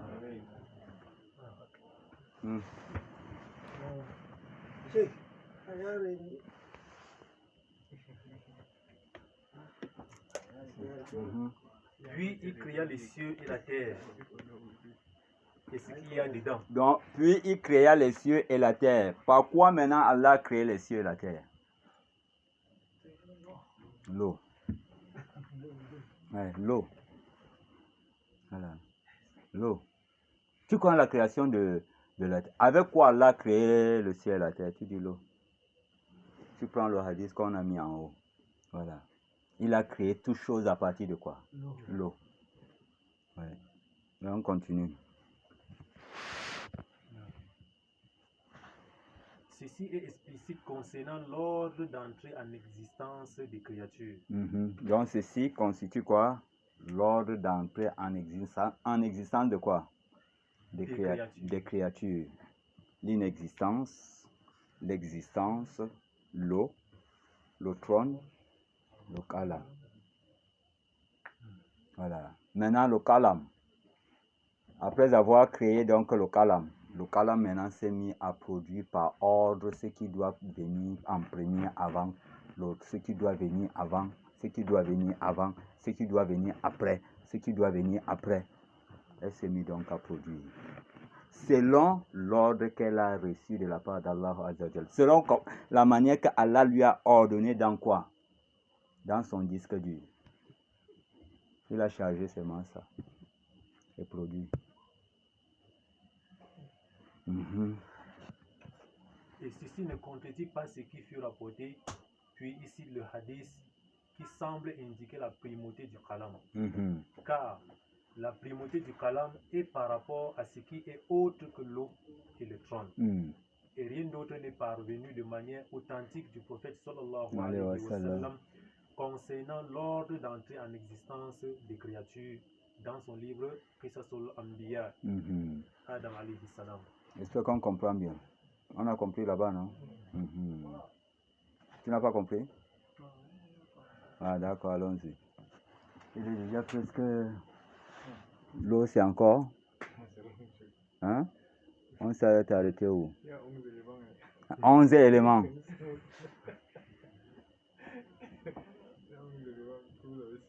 Bon, je pense que si on peut faire une lecture parce qu'on est presque au 4e. Ouais, bon, faire une lecture, là on s'est arrêté au 4e.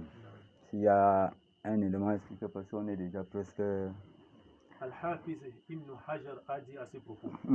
Il existe un hadith dans ce sens rapporté par Ahmad et Tirmidhi qui le qualifie d'authentique selon Abu Razin al-Uqayli qui le tient du prophète sallallahu alayhi wa sallam. La première chose qu'Allah a créée est l'eau. Al-Soudi a rapporté dans son tafsir par différentes chaînes de transmetteurs. Allah, exalté soit-il, n'a créé aucune de ces créatures avant l'eau. Donc il n'a créé aucune de ces créatures avant l'eau. Sachant que l'eau est quoi? Matériel, non? L'inexistant est matériel? Non. L'existant est matériel? Non. Ça fait partie de la création qui sort de l'eau? Non. Dans l'eau, on a créé tous les premiers matériels, tous les matériels qu'on a eu à créer, ça provient de quoi? Du matériel, de l'eau. Le feu sort de quoi? De l'eau. Parce que s'il n'y a pas ça, Allah, vous ne pourrez pas connaître la puissance d'Allah. Allah dit quoi? Sur toutes choses là.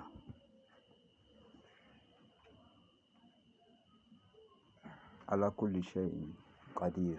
Donc Allah a le pouvoir sur toutes choses.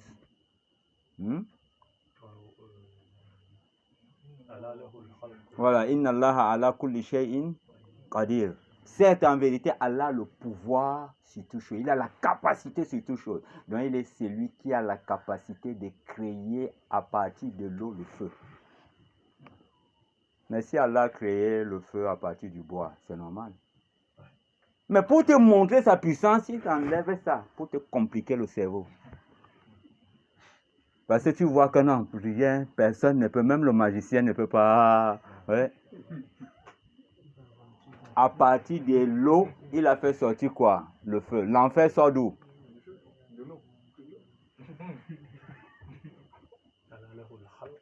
Wal amr. Ouais.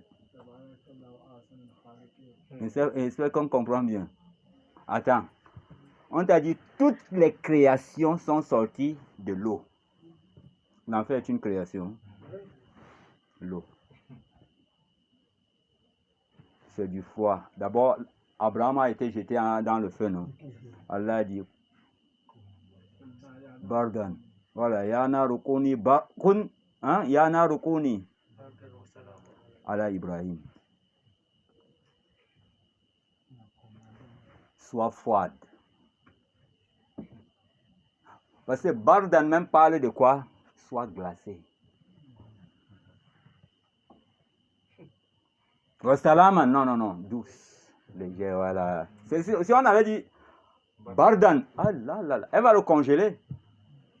Mais Allah a dit non, wassalam, donc mets une température normale pour qu'Abraham s'en sorte. Mais Yana Rukuni Bardan wassalam ala Ibrahim. Donc, ô toi feu, sois froide ou glacée, hein, et douce. Allah Ibrahim. Maintenant ici, est-ce qu'en dehors d'Ibrahim, quelqu'un peut entrer? Non, tu entres là, tu es fini. Voilà, donc c'est pour ces raisons que les liens qu'il attachait se sont brûlés. Mais Abraham, le feu ne l'a pas consommé. Parce que quand il y a un grand feu comme ça là, pour ceux qui connaissent l'incendie, parce que le feu consomme également l'oxygène. Parce que quand tu t'approches, tu vois même l'oxygène est en train d'être consommé. Ça ne passe plus, tu commences à être asphyxié. Tu vois, tu recules, tu retrouves l'oxygène. Ça veut dire donc quoi? L'oxygène aussi est une créature qui a été créée à partir de l'eau. Et elle se consomme également par le feu. Oui, le feu consomme l'oxygène. Pour ceux qui ont déjà vu l'incendie. L'incendie qui s'est passé chez moi là. J'ai vécu ça. C'est à partir de là que ça m'a fait méditer. J'ai dit, hey, qu'est-ce qui s'est passé entre-temps? Parce qu'il voulait même tomber évanoui. J'ai compris immédiatement que non. Que le feu consomme également l'oxygène. Et quand j'ai essayé de pousser un peu les recherches devant, j'ai constaté que donc c'est ça. Donc Allah voulait m'enseigner quelque chose. Et le feu a brûlé sans toutefois brûler. Ça a brûlé jusqu'à consommer la toiture, mais sans brûler le bois. Mais j'ai compris que non, c'est Allah qui voulait me montrer quelque chose, une puissance. Qui peut attiser un feu qui consomme tout, mais ne consomme pas le bois. Mais ça a brûlé les tôles.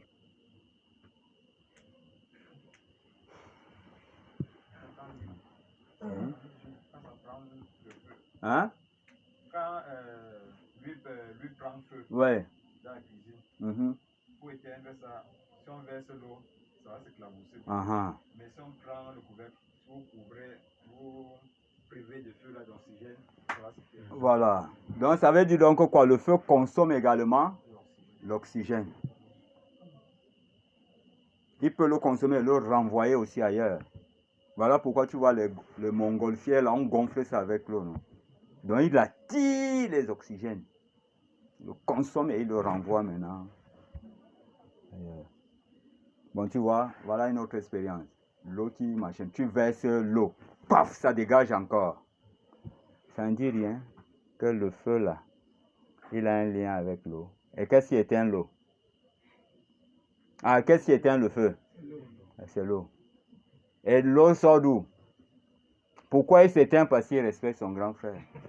C'est son aïeux, il le respecte. Moi, mais la famille. Hein? Hein? Ouais. Le premier ennemi de l'eau, c'est quoi? Son grand frère. En guise de respect. Ah, l'ennemi du feu. C'est son grand frère. C'est son ancêtre. J'espère qu'on comprend bien. Entre Falama et qui? Falama et qui? Il dit encore, c'est un autre nom. Bon, on est où?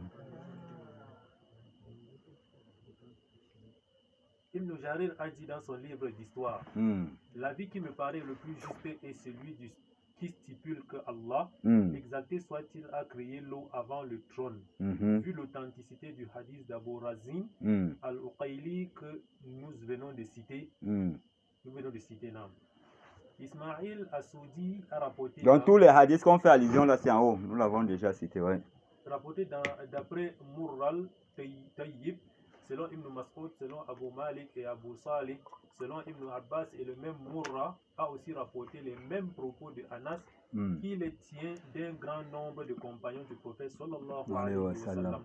Le trône d'Allah était sur l'eau, et Allah n'a rien créé avant l'eau, et lorsqu'il a voulu créer ses autres créatures, il a fait jaillir de l'eau, une épaisse fumée, puis il a fait de cette fumée la terre sous forme d'une masse compacte. On va revenir là, parce qu'il y a beaucoup de choses, éléments. J'espère qu'on comprend bien. Parce que ici, tu comprends déjà, parce que beaucoup se posent la question, attends, mais la terre a été créée à partir de quoi? C'est ça, non? Maintenant, voilà les réponses qui vont sortir. Hein? Si aujourd'hui tu as dit que non, l'enfer a été créé à partir de l'eau, il n'y a pas de problème. Hein? C'est clair. La personne seulement va apprendre. Voilà. Voilà pourquoi, quand on parle des hadiths Qudsi, on traite déjà directement avec la science d'Allah Azza wa Jalla. C'est une science brutale maintenant. Et quand le bruit vient, il faudrait maintenant qu'on te détaille ça de manière que tu comprends facilement.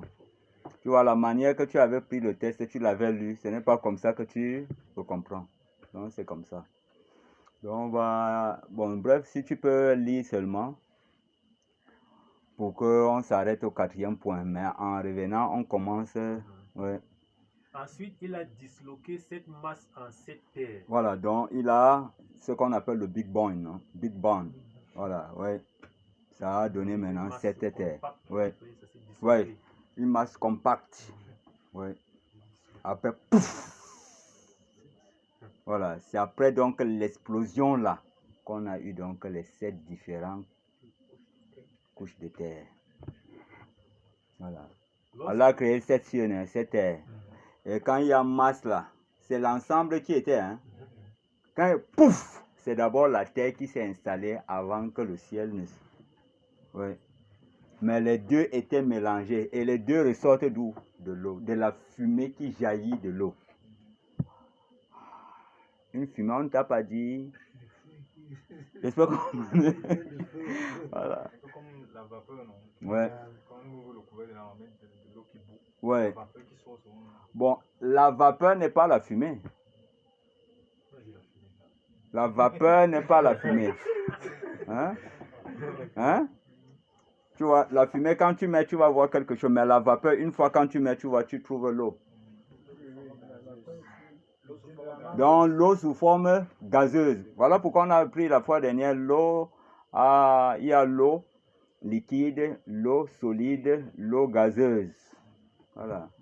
Je ne sais pas si vous avez oublié le coup là. Ou bien ce n'est pas ici qu'on a vu. Voilà, ouais. Ouais, très bien, Gouloungul Maram, ouais. Ouais, allons-y. Lorsqu'Allah terminait la création de tout ce qu'il a voulu créer, il s'est établi sur le trône Istawa. Cette tradition est rapportée par Ibn Jarir dans son tafsir d'après Moussa ibn Harun, qui le tient de Amr ibn Hammad, qui le tient d'Al-Asbat, et ce dernier le tient d'Al-Soudi, et elle est rapportée aussi par Al-Bayhaqi dans son livre Al-Sifatu, fin de citation. Donc, 4. Le trône fut la première création. Donc on va revenir là avant de chuter sur le trône, parce qu'il y a beaucoup. Hein? Voilà pourquoi il dit, on va laisser. J'espère qu'on comprend bien. Parce que quoi? Le Big Bang, après l'explosion, parce qu'il faut un soubassement. Quel est donc le soubassement? Et le poisson là est sur quoi?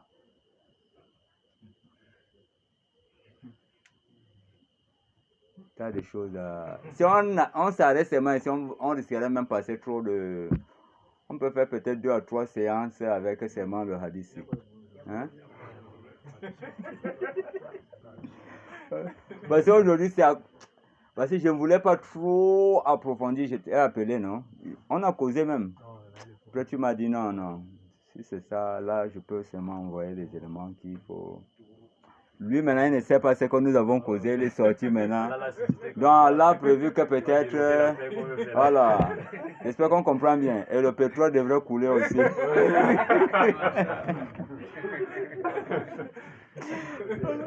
Allah nous facilite. Donc, la science, il ne faut pas qu'on court. Voilà. Si on a mis 40